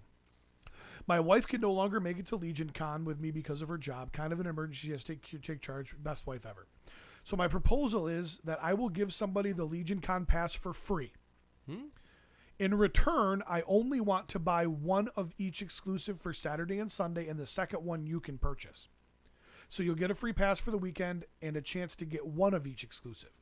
And just for the record, for one of each that I'll be keeping are going to an overseas collector. So this guy is saying, I'll give you a ticket, but in exchange for this ticket, you're going to buy one of each of these exclusives for me. Right. Okay. Okay. That's not a bad deal. No, and like I said, it's not a bad deal. But another post. So Steve went in the closet. You got a work phone call. So due to me moving, I unfortunately will not be able to make the LegionsCon. I do have a ticket I'll be willing to give to someone. If said person would be willing to get me the 2-pack or the unknown one, I'll gladly pay, preferably the 2-pack. So what we've got now is we've created all of these different backdoor deals that are going on. Mm-hmm. Hey, I've got a ticket, but I just want the figures. Hey, I'm going. I want these figures. Hey, I can get you these figures. Hey, will somebody get me these figures if I do this? Mm-hmm. And it's like, go to the con and get your figures. You know what I mean? Because ultimately what is going to happen is the best way to do this, in my opinion, is not publicly like that. No, you probably want to message your buddy. Right. And be like, listen, man. Or, right. Yeah. You know? Yeah. Or even if you just Eric Munoz, those motherfuckers. Right. So at the end of the day, it would have been better served. Ran into a problem with my LegionsCon ticket. If you need one, PM me. And leave it at that. Yeah. But you're advertising, and it's not shady because it's not shady, but it's going to be perceived that way by a large portion of the cabal, and you are going to create a shit ton of drama because as soon as those sell out, they're going right back here and they're bitching, and then people are going to be tagged and called out. I saw John Doe 6 people ahead of me, and he had his wife's badge and his son's badge, and he bought all these, and I didn't get one, and I was there, and it's bullshit. And it's drama that's going to breed drama. Yeah. You know? And I think it's kind of interesting the way things are going down. Jeremy Gerard promised we'd get 6 of each at cost. Yeah. So, I mean, I'm not worried. You know what I mean? Here's the deal. I don't think that there's a sorry, I apologize. I'd step away. So if something's already been said, I hope. Nope. I literally just read the 4 different posts that were pertaining to the different deals people are trying to strike. So, I don't think there's going to be a problem with availability, according to what Jeremy has said. If they have a limited number of tickets that sell, and he says that they should have enough exclusives to go around for that number of tickets. So it doesn't really matter if someone's ahead of you, as long as they're using a ticket, that ticket was accounted for. See, now that's news to me. That's awesome to hear. I was unaware of that information. We're normally, I don't want to say dodgy or cagey because those sound, bad, but the numbers of exclusives are not usually revealed. Those numbers are typically kind of kept close to the chest. If they're planning on part of the ticketing process being this many tickets, this many figures, that is bloody genius. Yeah. Because they know, again, who's going to LegionsCon and doesn't want these figures. Right. And then the tickets that are unaccounted for, like for instance, Cody would love to go to LegionsCon, doesn't want the figures, but there's going to be that limited run on on Legion's shop, the next week or whatever for the leftovers for people to try to get their hands on. So, hey, good on you, Gerard and Viteri. You guys set this up. Again, I didn't know that information, but he said I watched Mythic Conversations, this last one, while I was customizing. Okay. It's always great things when I have to sit here and paint. So maybe a lot of those people posted that with that information. Yes. Yep. You can get 2 for every badge. So he did say, he says I wouldn't wait till the end of the show because things can happen. I don't know how tight the numbers are. Right. If it's literally 1-to-1. But he's like, he basically said you don't need to run and get in line to make sure you get these. Yeah. Well, then well done to Gerard and Viteri, man. That's good shit. I'm planning on buying the Max. Yeah, I'm going to too. That A-Death figure is so cool that I want 2 of them. It's amazing. And yeah, and the obviously our figures are 2 isn't enough. So for me, Right. So, No, and that's the thing, because you have to you're getting duplicates for the faceless one, right? I mean, you're going to have 2 of the same figure because you get 2. Yes. The 2 packs are required to make all 4 figures. Yes. Right. You know, so like I said, I'll definitely be buying my max on them. And Like we all know the other they're gonna release them singly down the road too. So we're right. it'll still be a swappable thing where you'll basically will get me or Travis, whichever one you build in one package, or you or him, Praetorian and DeWitt in another package, and you can build either of them. So if you still have to buy 4 figures to get all 4 figures, even if you get them singly. I want to be able Later. Right. I'm going to end up getting 2 additional figures. An additional 2 packs. So 1 of each with a Jaguarian head, because on my shelf it's going to be Lord Steven the Alpha, and then he's a Master of the Pussy. He's going to have the 2 cat henchmen behind him, and that's why I need 6 total figures. So 1 for each of the Furious 4, and then 2 Jags to back up the Lord. So Luckily, I've got some regular Fury Orcs to put that head on. yeah, well, and I do too. Not as many as I'd like, because I'd liked 40 of those things, But no, it's yeah. when did the Fury Orc come out as a Legion builder? I don't think it was an actual. I don't think it was at the Legion Builder price. No, I'm sorry. The when they just released they're doing the All Stars. no. I'm sorry. I'm totally screwing this up right now. They're doing the Whoa. they're doing Got light in here. the builder figures that are going to be evergreen. They're doing that. Oh, yeah. I mean, we're going to see a Fury Orc released in that eventually, aren't we? I mean, we have to. I don't know. Yeah, we have to. Who knows? I'll message Cornboy and make it happen. So. Nobody wants a Lord Ackerman, the Alpha brother. There was something that was in here that was Darth Bernie's asking, what's a good estimate for what the average travel/hotel cost for most attendees? $600, more, less? I'm sorry. What was the question? Hotel and travel cost. I don't know. We have Nate. Depends on- Strong yeah, figure it- that yeah, money just- doesn't mean anything. right. To him. Yeah. So Nate paid for everything. Yeah. We might pay him back.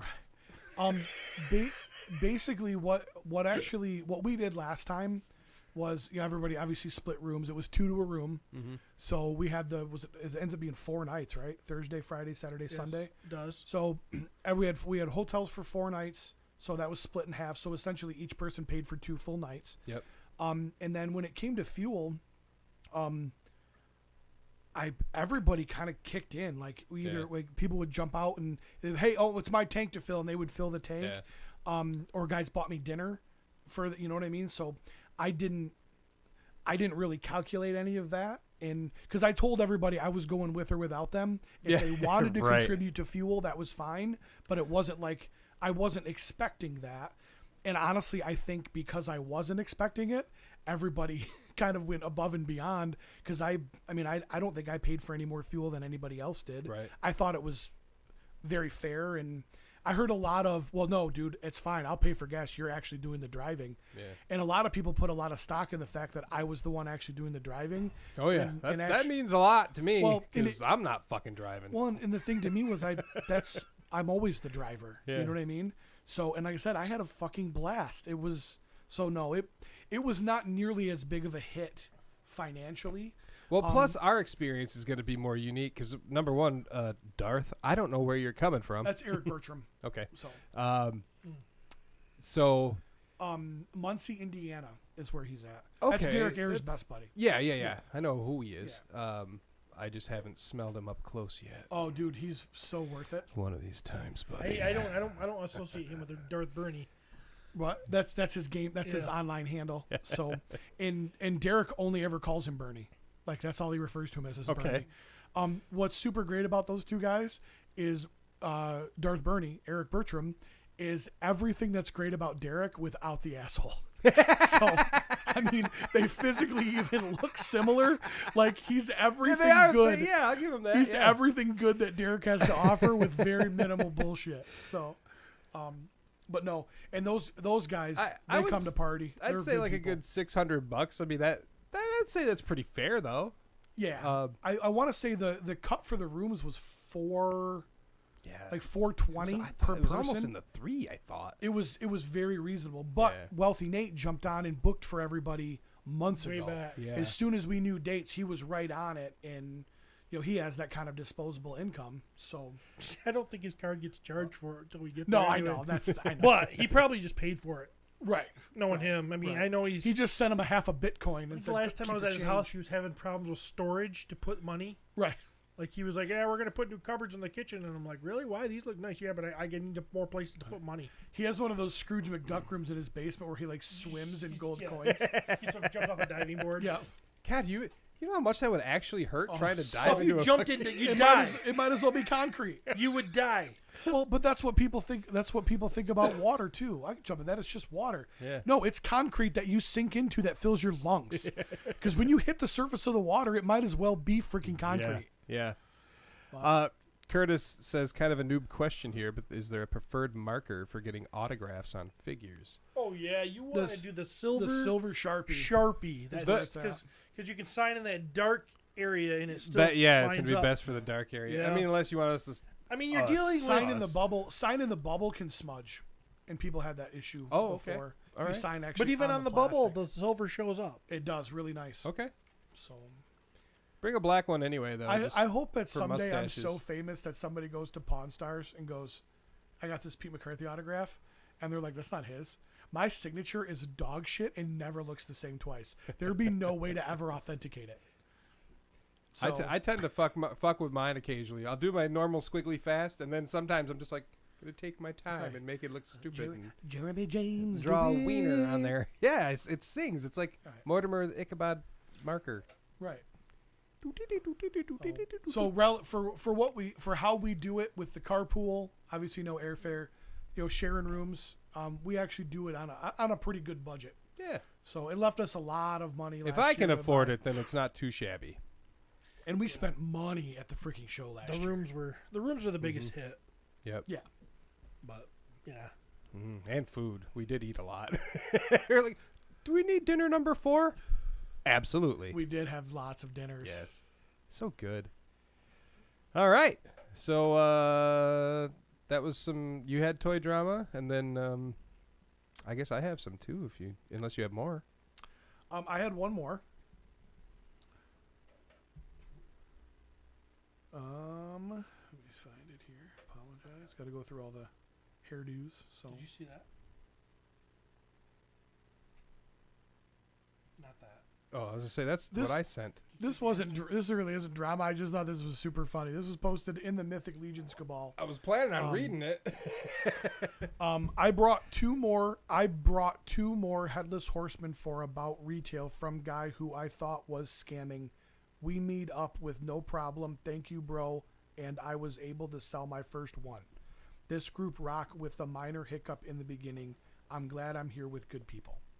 This is Latik White. He was the one that posted the other day, had Horseman for sale, or had a Headless Horseman for sale, and wanted money for it, or two and a quarter, I think. Yeah. And there was a normal drama.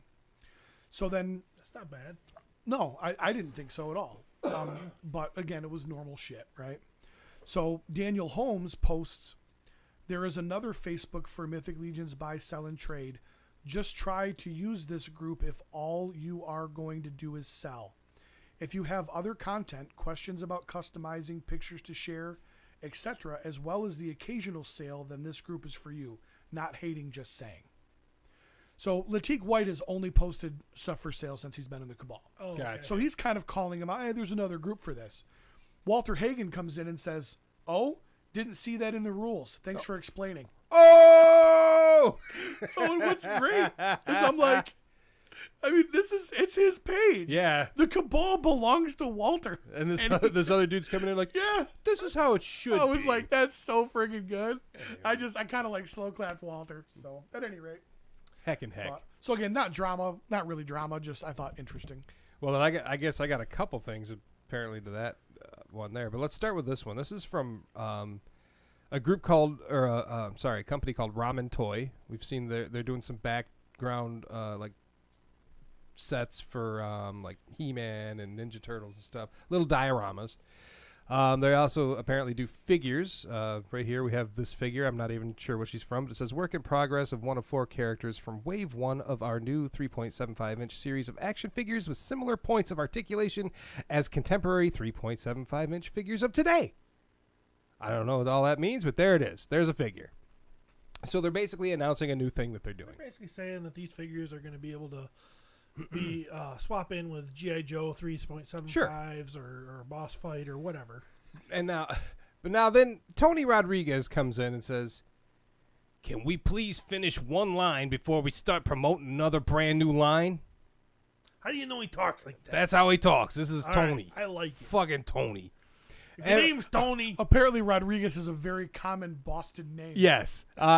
So Ramen Toy says, "What do you mean by finish one line? Please elaborate." Tony says, 2 Silverhawks is all you're doing out of the 5 heroes and villains? 2 vehicles for Mask is all you're making out of the vehicles? More weapons for the 80s commanders? Are you only doing Marshal Bravestar? That's what I mean.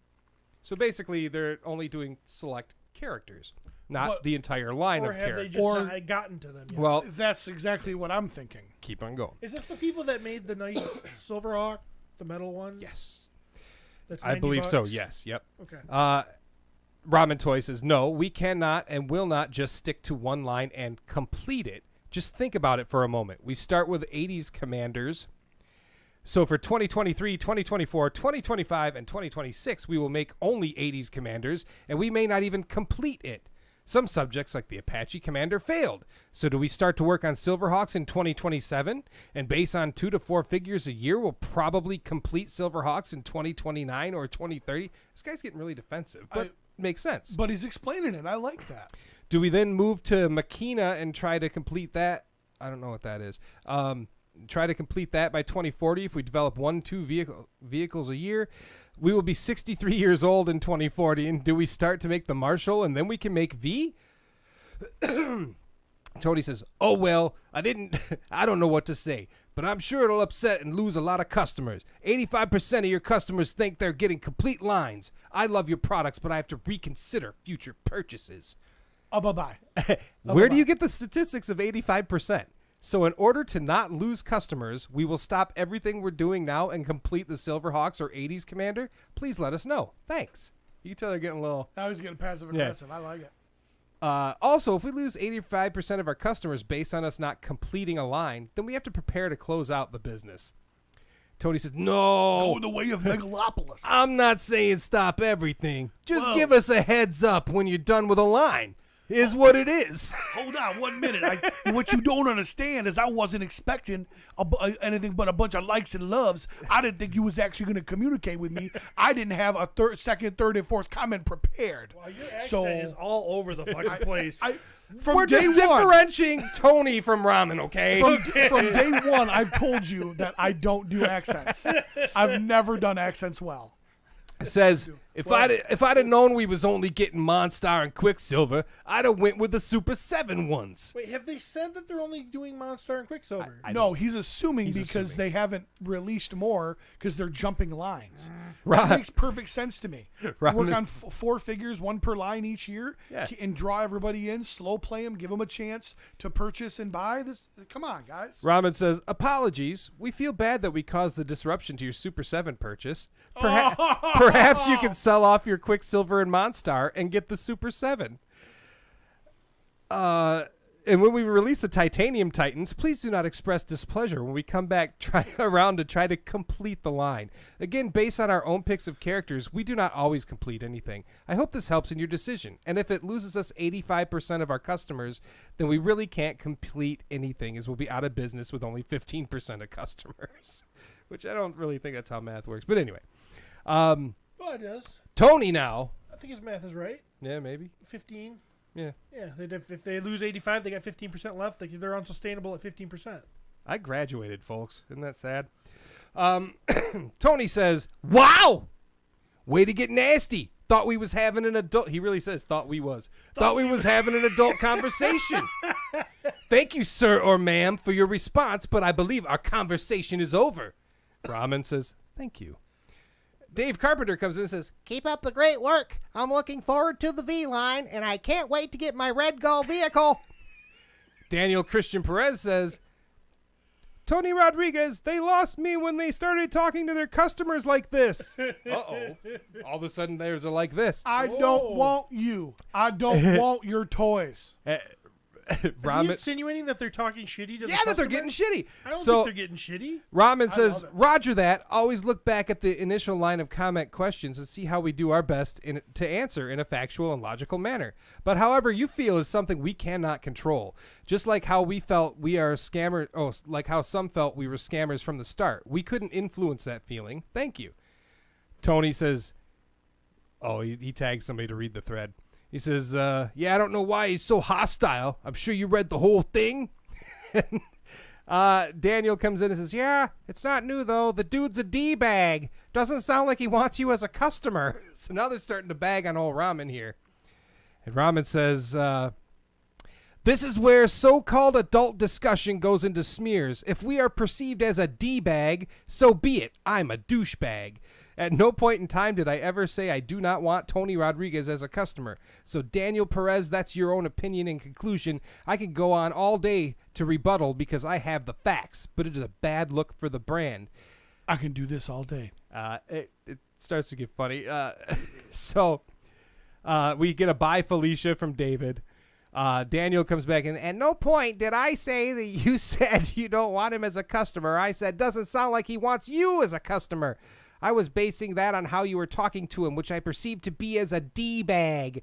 You should learn how to address your customers or hire a PR rep. The more customers you talk to condescendingly, like a D-bag, the more you will lose. You'll probably gain more customers as you go on, but you should try to keep the ones you already have. Daniel also says, also, let me correct myself. I said you were a D-bag. I don't know that. What I mean is you come off as one. And Ramen Toy says, yes, I'm a D-bag son of a bitch asshole. Now that we got that out of the way. So, he gets a little aggressive. But come on, guys. Be nice to Ramen Toy. They're making some good shit here. Yeah. I don't see the point of getting so fucking angry because they're not going to complete your goddamn toy line. There's nothing that ever said they were. No, that's They just never that's said him. it. That's just him being a dude. Yeah. Maybe that guy's being a D-bag. Right. You know? I mean, look at Super 7. They're running all different sort of, But that's the thing. You can't be a one-trick pony. In my opinion, you can't be a one-trick pony, unless everything you're doing, let me rephrase that. So, how I perceive companies like Super 7, NECA, and those companies, they're large, right? Yeah. They've got a lot more overhead. They've got a lot more going on. They have to sell more products to make their nut. Valaverse is him, right? Now, he has people that helps him. Sure. But he doesn't have the depth of... So he's doing one line. He's target-focused. No different. Some of my favorite restaurants in Whitehall, very limited menus. They're great. And that's how they survive. They do a couple of things absolutely fantastic. Some restaurants have huge menus. That costs money to do that. You've got more staff. You've got more seating. It's all relative. So, yeah. In this case, they're just trying to throw out a variety. Right. They're trying to get more people to buy their stuff. Yeah. And half that shit you talked about, I have no idea what it is. No. You know what I mean? I don't know what they're but referring to either. If you talk to a guy like me, what did we do earlier? Man, I love these Barnyard Commandos. Mm-hmm. Let me get Foo Fighters. I would buy Foo. Well, guess what? If you like Silverhawks, odds are you probably like Bravestar. If you like Bravestar, odds are you like those operational commandos or whatever. Right. So guess what? I'm buying these, but these were great. I'm going to buy these and these. It's good marketing. It's good business. Yeah. Now, the fact that I'm going to tell you right now, commenting like they did will negatively impact some of their customers. Yep. But it's going to more positively impact more. in my opinion. Okay, that's, Addre- that's a good point. Because, addressing- yeah, you're gonna have some people that are gonna read it and go, "Oh, why are they doing that?" That's a little Right. not professional. Maybe you shouldn't be so mean to people. But other people are gonna look at it and go, "They're people just like yeah, you and good I." for you. You're standing up for the line. Yeah, I He's like this making guy. assumptions. I like it. Yeah. I think it's going to be that way. Now, there are other times that companies have made comments, i.e. Valiverse, where I'm like, that's a Yeah, stinger. your Like butthole that one- puckers. But again, different strokes for different folks. Yeah. You know? For sure. Should I address the other one? Talk about it. Yeah. So we got another one. This was just this morning. This was in TMNT Party Wagon, I think is the name of the group. By a guy named Rick Eubanks. Says, disclaimer, I'm going to try sharing this information again. So obviously you tried it before. He tried sharing it and somebody deleted it? I guess. I don't know. Okay. I would ask that if you have trouble believing this news I'm about to share, I don't care. Keep it to yourself. To have anyone question my truthfulness or integrity isn't what I'm here for. I'm sharing information that I've heard that pertains to our mutual interests. I have verified it through a couple of different individuals, one of which works directly on the line. I will not be sharing my sources. I am not going to argue about licenses or any other BS that you think you know. I am certainly not here to be insulted. This is the information that I have that impacts anyone in the group like myself who are fans of this line. It is info that I felt folks would like to hear. Again, if you don't believe me, I don't care. You'll see for yourselves soon enough. First sign of what happened the other day happens here. I'll just delete this post like I did the last one. Okay, he was Oh, one. he deleted it. And move on. Okay. And then any cool info I have in the future, of which I get plenty, I'll keep to myself. I don't need to share info. I share because I think it's stuff others would like to know. This guy sounds like a wiener. If it's not appreciated, I have no issues keeping it to myself. Those few who behaved as I'm describing know who they are. Ow. Now, with that said. All I see here is the bus driver saying, "I'll turn this damn bus around." Yeah. I didn't see the post before this, so I mean maybe he has Maybe. reason to be you so know what? I'm snarky. going to But penetrate you, and you don't get to comment on my technique or what you want me to do. You just accept my load. well, so he says. Now with that said, the Super 7 TMNT line, both of which you're a little bit into that, aren't we? All sort I'm of into complete this? so Yeah. far. Complete. Me too. All right. I mean, I haven't gotten the newest wave, Yeah. but I will. We are- My plan is to. So we anyways. are fans of this line. Yes, very much so. Over the moon fans. Number 1. 4 Horsemen are no longer being utilized on this or any other Super 7 line going forward. That includes Silverhawks, Thundercats, etc. Money-saving measures. Everything will be remaining in-house. I'm not optimistic about that, personally. Number 2. Playmates went to Nick and demanded that Super 7 stop using Playmates tribute designs. Do we and know who Nick is? Nickelodeon. Oh, They own Turtles. read that. So say that again. Playmates went to Nickelodeon and demanded that Super 7 stop using Playmates tribute designs, and thus going forward you will be seeing less sculpted details synonymous with the old Playmates line and different colors, etc. on all Super 7 I'm releases. confused. So to recap so far, what they're saying is I chose the one line that meant the most to me that he's saying they're not going to do to the justice anymore. Because 4 Horsemen aren't sculpting them, and now Playmates is saying we don't want them to look like they're supposed to. is that true? We don't Because know. what are they talking about tributes? I don't know. I'm not They're- saying. he's calling them tribute designs because they are basically They're based off the toys. They're Yeah. recreating them in this new they're Ultimates. tributes to the vintage figures. Right. Okay. So Super 7 is doing basically Kick-ass versions of our kick-ass favorite versions toys. of our vintage figures. They Right. look a lot like And them, those are referred to as tributes. according to this guy. That's what According to he's this calling guy. them. Okay, Right. that seems weird to me. Thus, going forward, you'll be seeing less sculpted details synonymous with the old Playmates lines and different colors on all Super 7 releases. They So will try. You'll be seeing different colors They will try. because they're going to try to differentiate themselves from the. Yes. Maybe Okay. I'm They'll just try trying to make sure get I as- understand what he's saying. they'll try to get as close as possible with minor changes as a workaround. I've heard several different reasons as to the whys given. One being that Playmates, for whatever reason, felt that Super 7 was cutting into the sales of their Classics re-releases. Nobody wants your fucking Classics re-releases, No. Playmates. They fucking suck. Yep. It doesn't make sense to me either, but again, you'll see the changes What are soon the enough. classics? So the Classics re-releases, like the vintage figures, they've been doing re-releases of those in like new cardboard packaging. Like one The looks old like toys redone. remade. essentially. Yeah. Yep, they same have scale. done some like adjustments to some, like they had comic book versions where they used the turtles they made probably 8 years ago, which are in scale with vintage and So the they look like the 2012 toys line. we played with. as Yes. kids. Yep. It's And basically the same thing, like just with less paint G.I. Joe. apps. Yep, they're Essentially. hey, we're putting them on this card. It looks just like they came. And Playmates has you done know. this throughout the years, over and over and over Re-released again. them, yes. Yes. Is that really? See, I'm wondering. I didn't think that was really a big seller. I don't see walls of those at toy. No, stores. no, it's not Okay. huge, but also Playmates is we've seen also they do have a line that was called Classics, which was basically before any other company got a hold of them, they were the best looking turtles that we had. They had tons of articulation, like finger articulation, and they were bigger. They were scaled. they're bigger. Yep, and they Those had were this nice. body. like those. Yes, right there. That's the Classics. Now, through the years, they've taken that design, that body design, and they've done comic versions of the Turtles, movie versions of the Turtles, and they've all been subpar to anything we've received from Super 7 or NECA or even Best Action at this point. So, Okay, so now I'm understanding. and then it says you'll see the changes soon enough. And number 3, from what I'm hearing, NECA will remain unaffected by Playmates' petty crap. So basically, NECA's going to be fine. But they're saying Super 7 won't be able to do it. Bless you 70 times.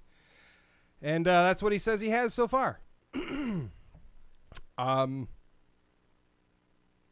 I don't know. There's lots of back and forth here, but let's just kind of base it on what this guy is saying. Yeah, let's say if what he's saying is true, Yes. I'm out. I'm out. I don't know. Granted, somebody else could come in and do sculpts and do them awesome, but if they're going to change it from the vintage, They're already like that's why we're getting it, is because it is an homage to our vintage. The thing, they have made some changes for some characters. Sergeant Bananas is Gorilla. I think there was somebody else, but that's the one I can think of right now off the top of my head. yeah, Right, they it's could- a yeah, trademark thing. they- It's they- a name Right, trademark. that and the look itself, they had to base it more on a different version comic of version, them. right? Yeah, I believe so. So, I don't want to sit on this because if I fart, my flannel's gonna smell. but never mind my pants. So yeah, I don't know if that's true, but if it is, I believe Super 7's going to be probably losing a lot of business. I'm concerned now. Right, and also not just Turtles, but like Silverhawks and Yeah, Thundercats and all I that don't shit. give two shits or a Now, fuck. granted, Thundercats is pretty close to done, right? No, No. I mean, okay, Not to their Steve. their main characters Yeah. are pretty much out, but they have a huge character list Okay. that of fun characters that they could do. So But if it had Silverhawks- to be quit, if it had to quit now, you'd have we pretty much have the heavy hitters all the and main some guys, right? extras in there too. And Silverhawks, it looks like they have pretty close to all their main ones out. At least orders, not Maybe. actual out. Like I haven't seen Copper Kid yet. I haven't seen Copper Kid. Well, Thundercat, Super 7 has not released. Copper Kid is awesome. So the Thunder Kittens have not been re-released by Super 7. They were a Mattel Okay. exclusive. Yeah. So some people have that way back from the Mattel version, which looks fine. But if you miss that, they have not done the Thunder Kittens. So that's a big deal for some people. I have the exclusives from Mattel, but I've never opened them because I figured I'd just wait until the Super 7 versions came. But they're there if I need them. What I'm seeing here is, okay, when I sign on to these lines, the Horseman sculpting them is a big deal to me. Yes. Yeah, And a big deal. and Paying homage to the reason I chose this line of all the turtles out there was because I was a figure guy, not a cartoon, not a comic, figures. Mm-hmm. That's why I picked this line. You're taking that from me. now Sorry, I didn't mean to cut you off. The same thing applies to turtles, though. Most of our main character turtles are out too. Yes. I mean, the only one I can think of right now would be the big Krang. Yeah, the android body. Yeah, the android body. But like, yeah, no, you're. All the 4 turtles are there. Splinter's there. April's there. Shredder's there. The Casey, which I Casey's look there. though, and some of If my I don't early get a ones like fucking Mom Rat Moose- King. I haven't seen Rat King yet. But I we don't got think. we got but Baxter. He's a To- major character. To me, I feel like he was one of the main ones, but I played with him a lot as a kid, so Right. yeah. So here's my deal. From pictures we've seen of what Super 7 seems to be releasing from Silverhawks, from before and after pictures of like Chitara, they're already taking the 4 Horsemen's work and changing it a little, it appears. Right. So that's shitty on itself for me. Yeah. Then on top of it, if they're going to completely stop using them, which we don't know is true, but if it's true, they're going to completely stop using them, and they can't even, because of Playmates being pissy, they can't even stick to the actual figure designs anyways, no matter who's sculpting them. At Yeah. least with the Turtles. He didn't mention that being the case with Thundercats or the other lines. Right. Somebody posted. Derek Ayers posted Usagi. I Yeah. haven't gotten Oh, him. Usagi Yeah. Jimbo's one I And would that's- love. And that's a weird one too, though, because I don't know if like how the rights work with that. Like if they need Stan Sakai's like A-OK and all that type of shit. But I mean, I'm sure there's no problem with him. If this is the case, if 4 Horsemen are no longer there doing these, I'm probably done. Well, so like I think I am done, except, the only one What I am I might... gonna do with I'll get rid of everything I've got. I won't keep what I've got if I can't keep going. That's gonna piss me off. Well, and he does make other comments in the this comment section just went nuts, obviously, but he's Mike Templeton says 4 Horsemen were essentially contracting sculptors to do the work for Super 7 already, so moving it in-house is just cutting out the middleman. Pretty sure the colors thing is just a mess up, not necessarily a STBLDF. Well, I don't know what that is. Say It it says again? STBLDF. If Playmates had said you can't make Ace Duck, Super 7 just wouldn't have. Tweaking the color a bit doesn't make the issue go away if the underlying sculpt was the issue. And then Rick says, clearly you don't know how Brian Flynn operates. He will find a workaround any way he can. Regardless, what I'm hearing is there will also be key sculpting details missing on certain figures. Not saying that this is one of the figures, but say Rat King, for example. How he had bugs and worms and tears, etc. all over his body. Those details will likely be removed from the final sculpt. okay, so I get what he's saying about the Horsemen using contractors, because, I mean, Eric Treadaway I think he's saying Super 7 is using him, right? no, they said Oh, the no, 4 you're right. Horsemen. They're contracting sculptors to do the work. I mean, Eric Treadaway is busy with Mythics. Mm-hmm. I know he's not sculpting probably very little, if anything, on those lines. Oh, I However, would assume he's an in-house guy. I don't. yeah, see he's his working talents on being their. used, right. He's working on that stuff because that's Similar to, but legally distinct from, is what that acronym means. Okay. Sorry, just a So, clarification. but that does not take the fact of the matter out that the Horsemen are still the project managers, and whatever comes through them, if they want something changed, they're going to make their. This is, I mean, I'm just speaking from. I don't know the inner workings of the 4 Horsemen, but this, I just do know that they're not going to put anything out with their name on it that isn't up to the standards. Yeah. Right. So yeah, Quality means something to them. yes, Top to bottom. it's still being overseen by them. So therefore, it is still a 4 Horsemen. There's the They're going to the give the level approval. of there's the level of trust that I have that the 4 Horsemen are behind it, that company's Mhm. behind it. Right. Yeah. It just seems weird because they're saying like Playmates doesn't like this. Like, didn't they have to kind of give their A-OK to begin with, or is it like Nickelodeon, since they now own it, has to give their okay? I wonder But if Nickelodeon did and Playmates is just beefing. could You be. know what I mean? Yeah. I'm curious. Or I know you mentioned something about Toy Guru in here too, and I'm not gonna go and read everything, but Definitely something to keep our eyes on. 'Cause Yeah. like I said, that could be game changing for me.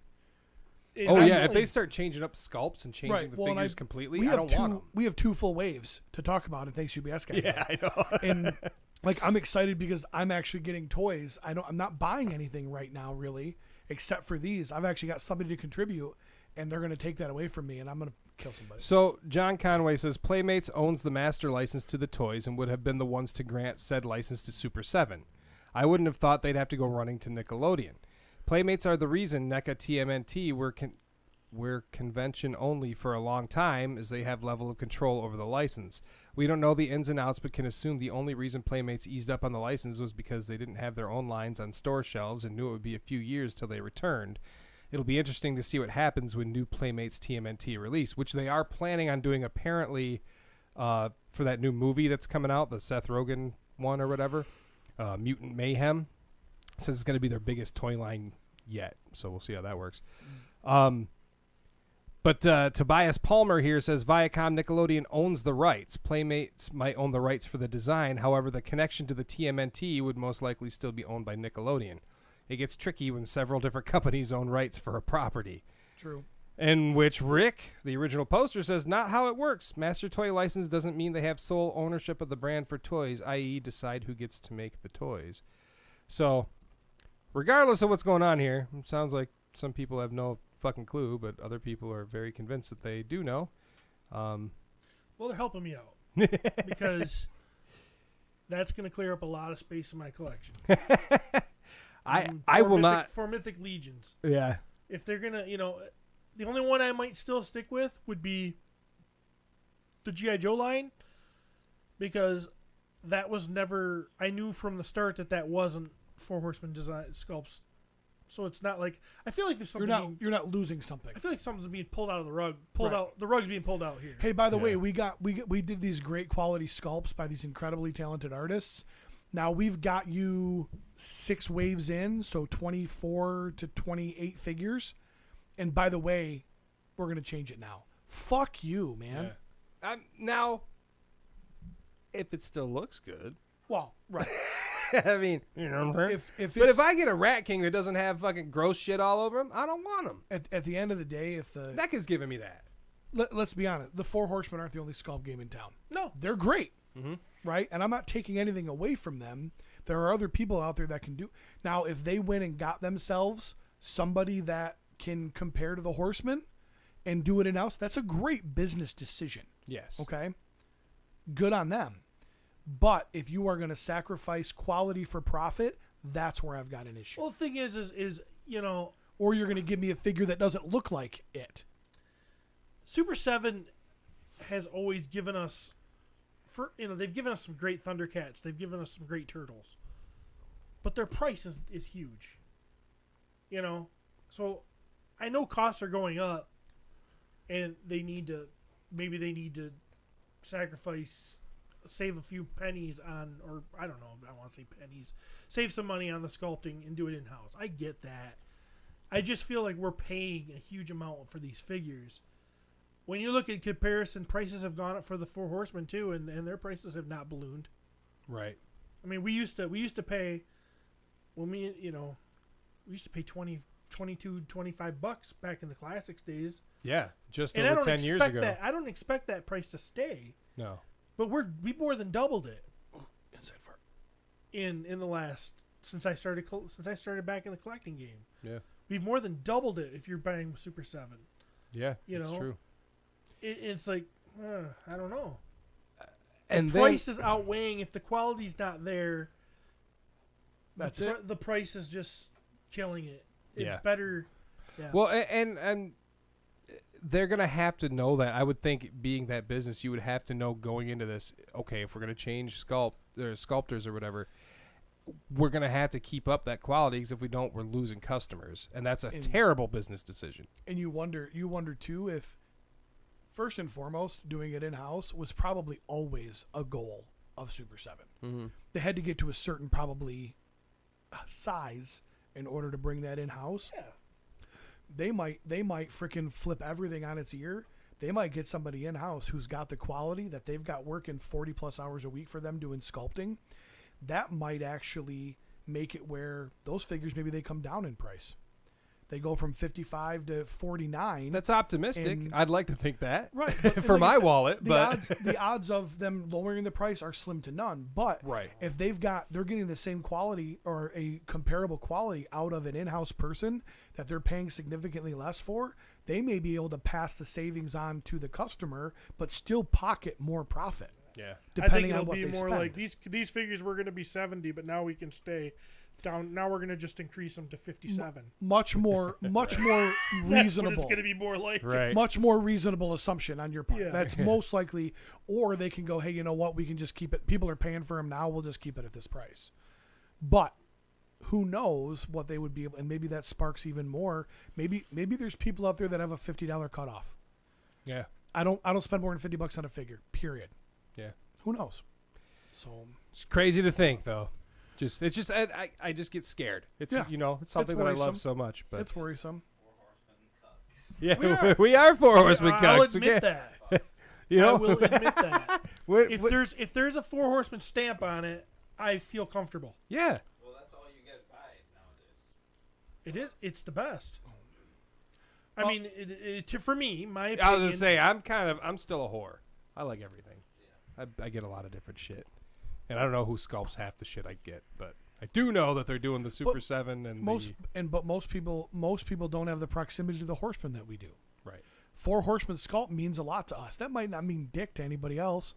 Oh, it's 4 Horsemen Studios. Okay. Well, I mean, our love know? for Four Horsemen goes way back. Well, you that's know, my point. Specifically, He-Man for me, but 2000X stuff. So Of people that are collecting the Super 7, the Turtles fans, Mm-hmm. what's the percentage that even know the 4 Horsemen other than they're a sculpt company? I don't see True. that, and I don't You see know? Super 7 advertising that a lot. When do you ever say No. the 4 horsemen sculpt? No. You know what I mean? So True. people that aren't So on there's our probably a side lot of of it, people that don't even know. right. Right. And they may not even realize that the sculpting has changed. So that's it's the problem with knowing too much sometimes. yeah, I guess so. That's So yeah. speaking of knowing too much, this week and from Matt's mouth to your ears, Mr. Matthew Rodriguez, I enjoyed Black Adam. As a fan of Young Justice on HBO, I hope this Dr. Fate in the Black Adam movie is Zatara. Okay, so he just spoiled that there's a Dr. Fate in the movie, or did we know that? I don't know. I didn't know shit. So Want a good laugh why the extreme right is just as bad as the extreme left?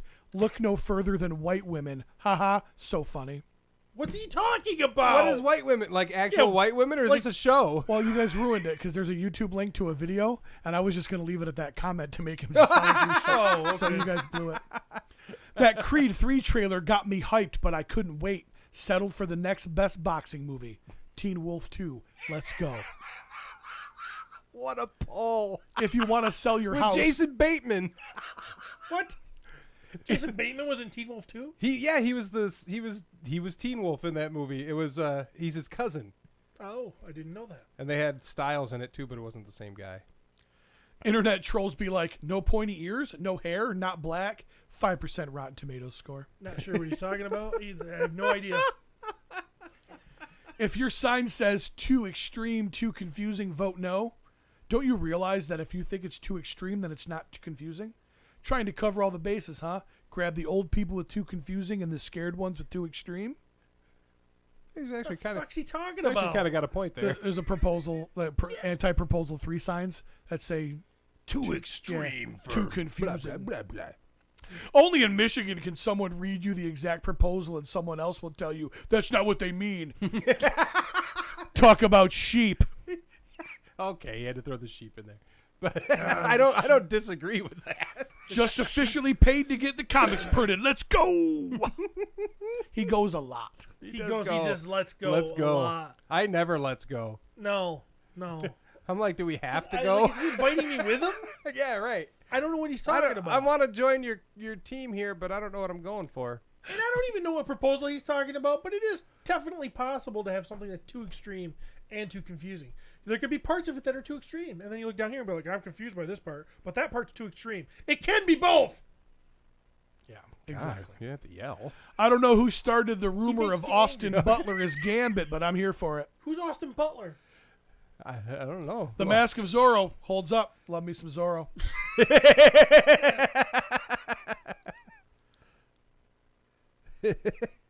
Austin Butler. And we're back to racist parents. So great week, Matthew. Thank you very much. This Twinkie-looking guy. No, he looks like a. Okay. Okay. He's kind of I don't know Twinkie, who he is. yeah. I don't know what Scott Matt Baker knows who says, I read all Matt Rod posts in Pete's voice now. All right, it's that time. Thanks, UPS guy. Ooh. Super 7 done did it. Come through with it. Who's coming first then? Go ahead, buddy. Let's start busting them out. I'm going to bust him. Bust them. Jeremy's are open, mine are not, so I'll throw this one out right here. Sewer Surfing Mike. This is, that surfboard was just amazing as a kid, This figure here is what made me start buying the variants for this line. Yep. I wasn't going to, and I saw that guy, and I went, God damn it. Yep. All the neon goodness and the two heads, oh my God. There's only one thing that makes that figure cool, and it's nostalgia. It's nostalgic as What? hell. So seaweed hanging off him and little... Yeah, but like, how are you gonna play with? Barnacles Like, if you're gonna play with that figure, like a kid, how do you play with that figure? How does he fight Shredder dressed like that? It looks stupid. They don't always fight. Come on, in the cartoon, they were like watching cartoons and shit and but watching old B horror movies. You sat and- down and pretended that they were watching TV. Well, this is an undercover figure, technically. This is like a... So this is what he does when he's trying not to be a turtle. Go ahead. Yeah, I don't know who he is. I don't know, man. It was the first variants they started making. I of never those had guys. one variant as a kid. I thought they were all stupid. I'm like, what the fuck's he dressed like that for? But I can enjoy this figure very much because it's so wild. But This I picked up.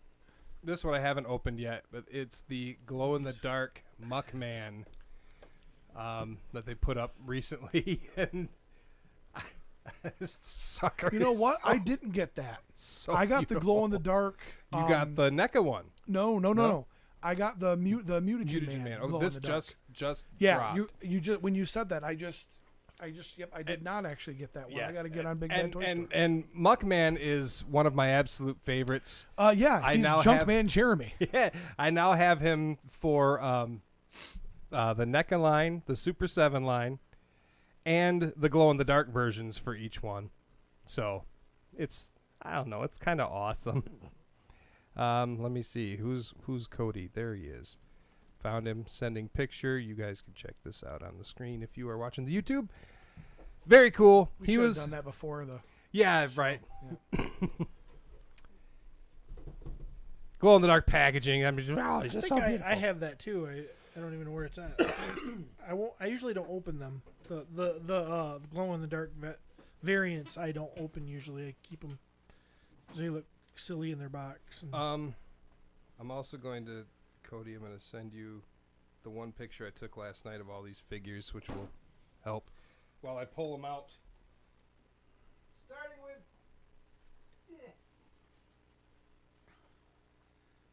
oh boy!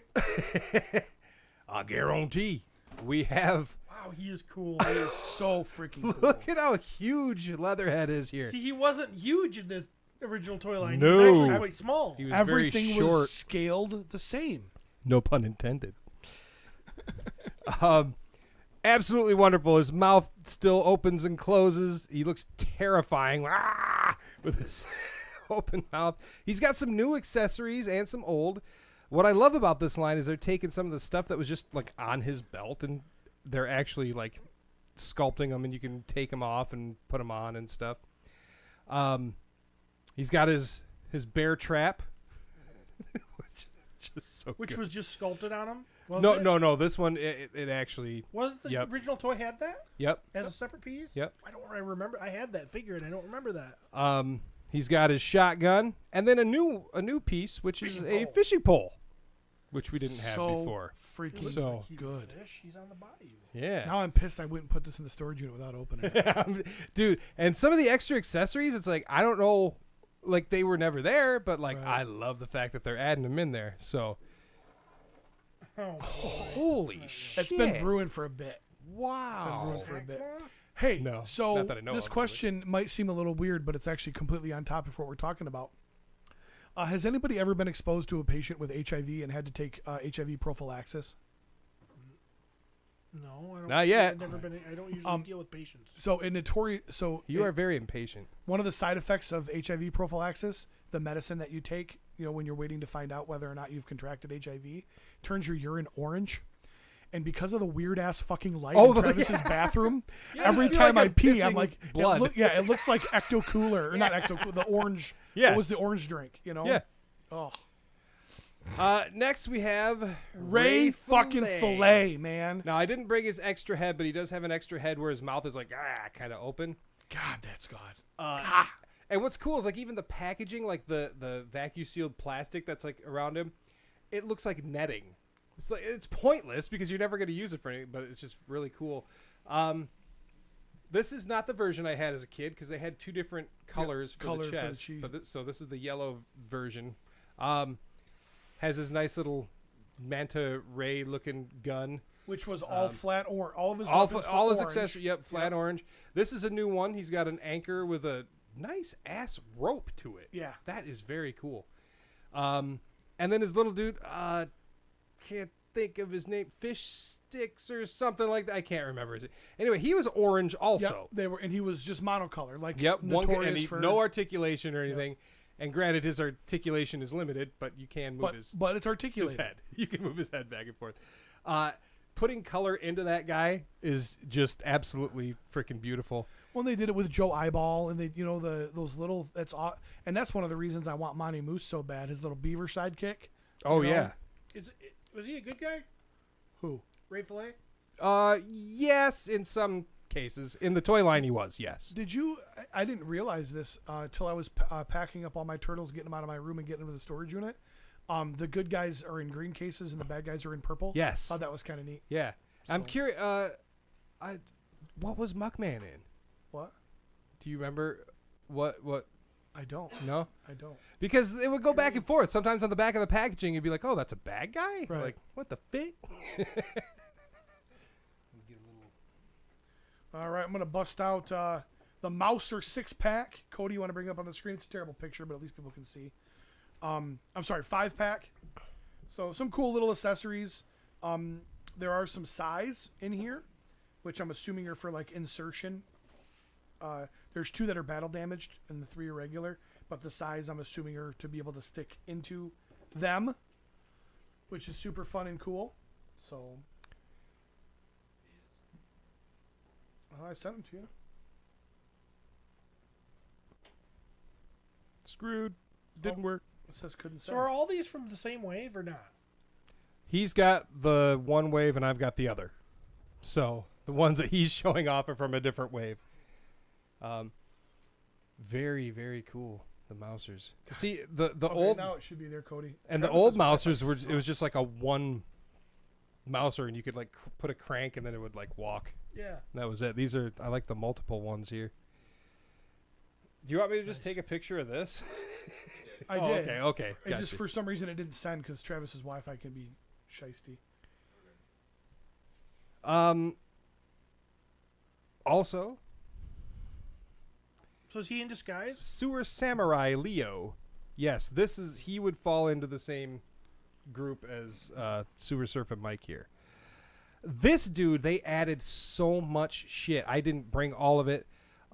Also, I'd like to point out some of these guys it looks like they have doubles of the same hand, different articulation. One goes this way and the other goes this way. So very cool.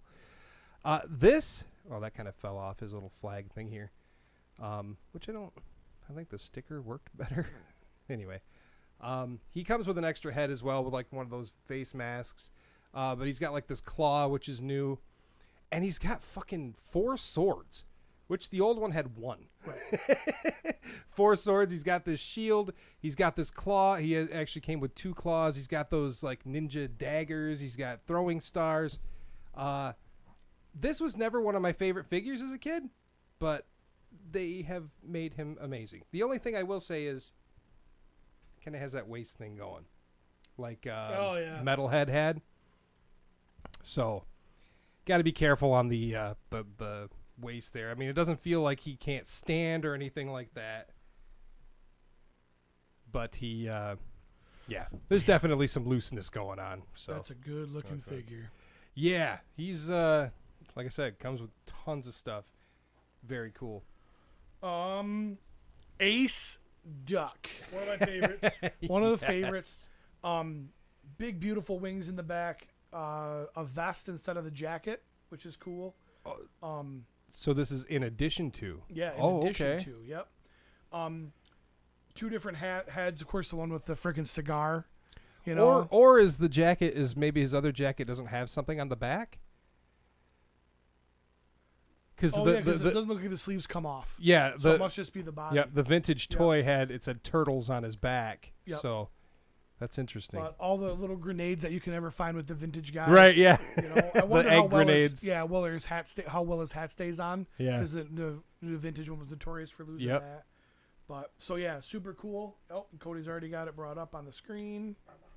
That second head there Is good. with like the cigar and shit. It's Yeah. just good. Couldn't get away with that as a kid. You had to put a freaking candy cane there. That's a Motu thing. No, it's not.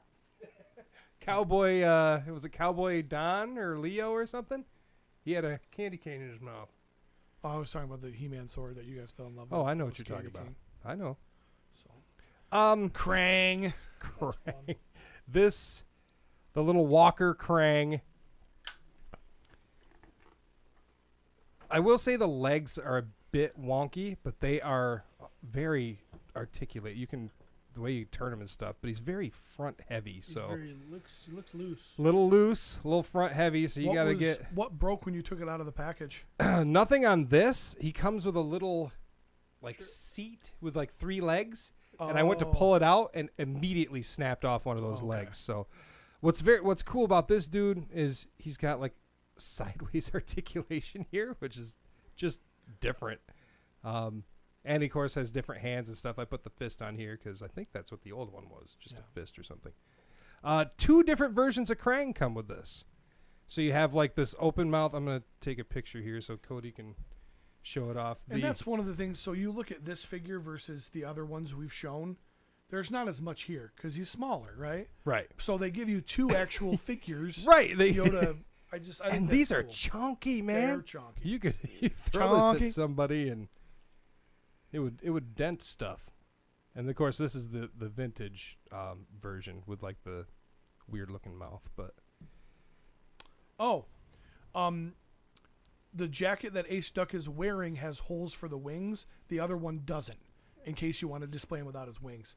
So, thank you for that. I'm not going to mention who sent that to me because he's a dick. So, What does a I'm bird- just kidding, Curtis. I'm not kidding about you being a dick, but it is Curtis Ackerman.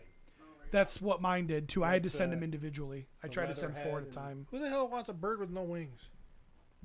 he's a fowl. Those are the kind of people that have Wolverine posed with their claws not popped. So, all right. Yeah. So that's all I got. All these and I tried to send Cody some pictures. Only some of them made it through. Well, that's the best one. Speaking right of chonky, I should have brought my open one. the Slash Man. Oh. Pull him up for me, Cody. This figure is fucking bananas, man. I'm in love with it.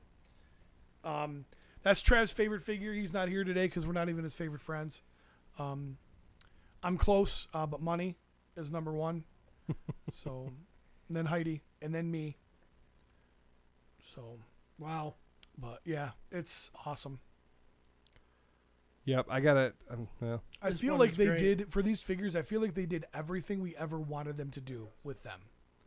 You know. So Yeah. That's what I'm saying. And last but not least, one of my personal favorites from my You had childhood, that opened? Yes. Scratch. Well, I didn't bring. Oh yeah. So I'm so excited about this figure. Is he a super expensive one? For Yeah, vintage? he's a- It's yeah. stupid expensive. Real difficult to come by at Yeah, a Scratch decent and price. Hot Shot are, I think, the 2.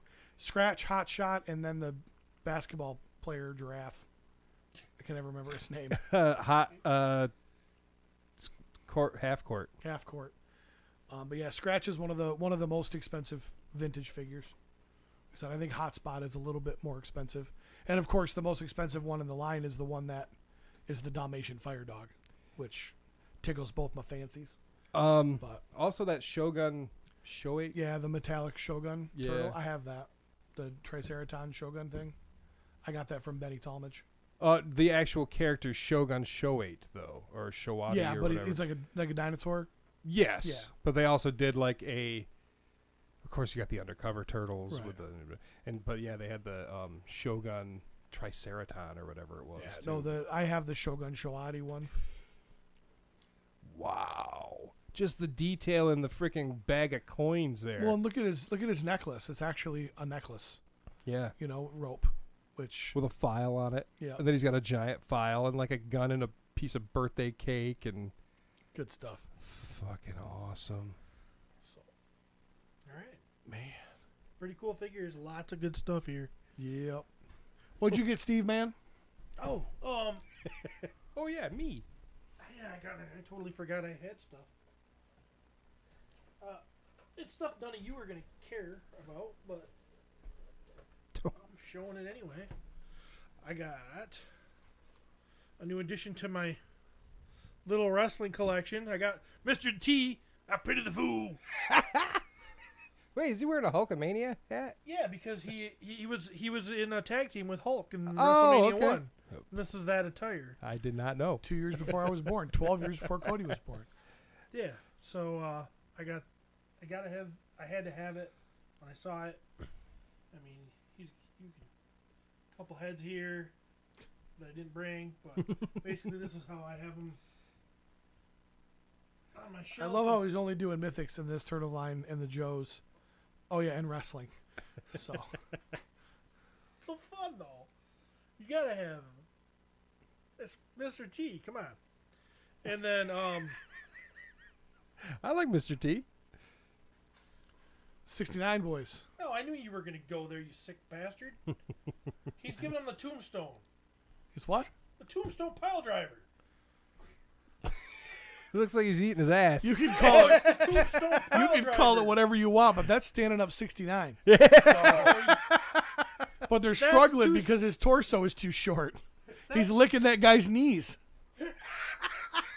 That's 2 seconds before he drops to his knees and smashes his brains out. All right. It's called the tombstone pile driver. I've smashed a man's brains Take out a in that picture of position this before. before I bring these guys apart. And that's what I Call it whatever you want. so. This is of course the new Superstars line of toys that are Walmart has the exclusive on the Motu Origins kind of box. I've got the Undertaker, and of course Mick Foley, Mankind, and these guys are a hell of a lot of fun.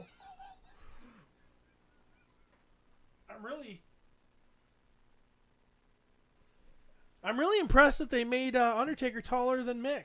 They added a little length in his legs, in his boots, to make him stand a little taller, which is a lot of fun.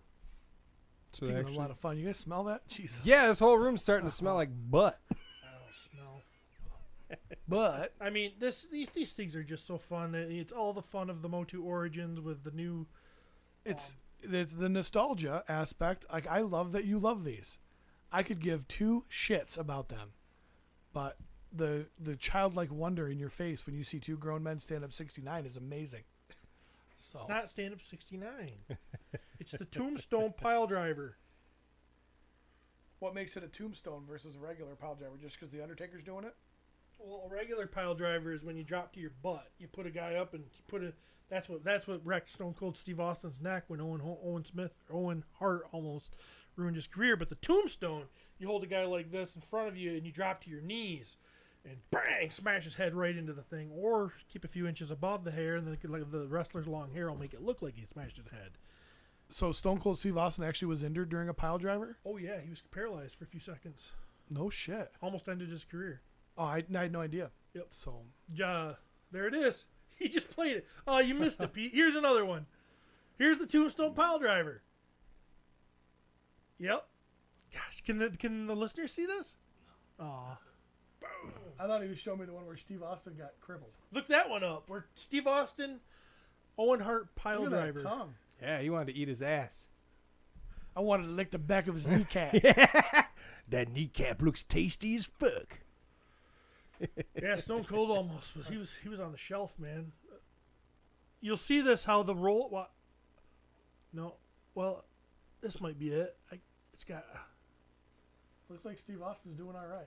No, this is before the pile driver. There's a flip. Now watch this. Oh, it was right there. That's give him time. Oh, I could have. Yeah, he's gonna go showboating, and then you'll see this horrible roll up. Does this mean hey, we've got a real emergency, or was that like a signal to say, hey guys, he's actually hurt? No, I think he verbally told him, "I'm Okay. fucked." No. When the other other dude wrestler was got doing up this. and he did Oh, this. No, I think he was saying, "That's it, I'm done." Oh, And okay. he goes and yells at the crowd to give Stone Cold time. Oh, okay. And yeah, it's a pretty. If you watch it in real time with Stone Cold's commentary on it, like now, it's actually pretty. As you can see that Breaks his neck somersault. because they still had to do the role. They still had to make Stone Cold win this match, and so they see how he's not even trying to fight it. Right. It's really good. Wow. I know. Learn something new every day. So So how does he win? He that was you, that you They just just saw showed when it. he Oh, pinned did the that? guy, I missed when it. he just laid on his legs. Yeah. he's trying to give the crowd. Yeah. Yeah. Good on his partner for realizing, the adaptability of that. That's neat. Sportsmanship. Yeah. Fuck. Well, awesome. Is that a show? I think so. I think so. I got D&D to get to, so I'm feels not trying showy rush to me. anybody, but so yeah. So Did you guys finish She-Hulk? nope, Yeah. nope. No? I haven't had time this last week. So Well, at least you got RoboCop in there. because I couldn't watch TV Better with my off. family, we all watched She-Hulk together. So we are going to do a show this Sunday. According to Tomas, he's going to sit in Travis's chair. He said, "Fuck Travis." So Works for me. So, wrap it up episode 268 of the My Wife's Gonna Kill Me podcast. Trav down in Kane County. Cody in the booth. Seducer Cody, crushing it like always. Host Jeremy DeWitt. Stephen Bushotee, the Lord, the Alpha. All that is man. I am Pete McCarthy, and until next time,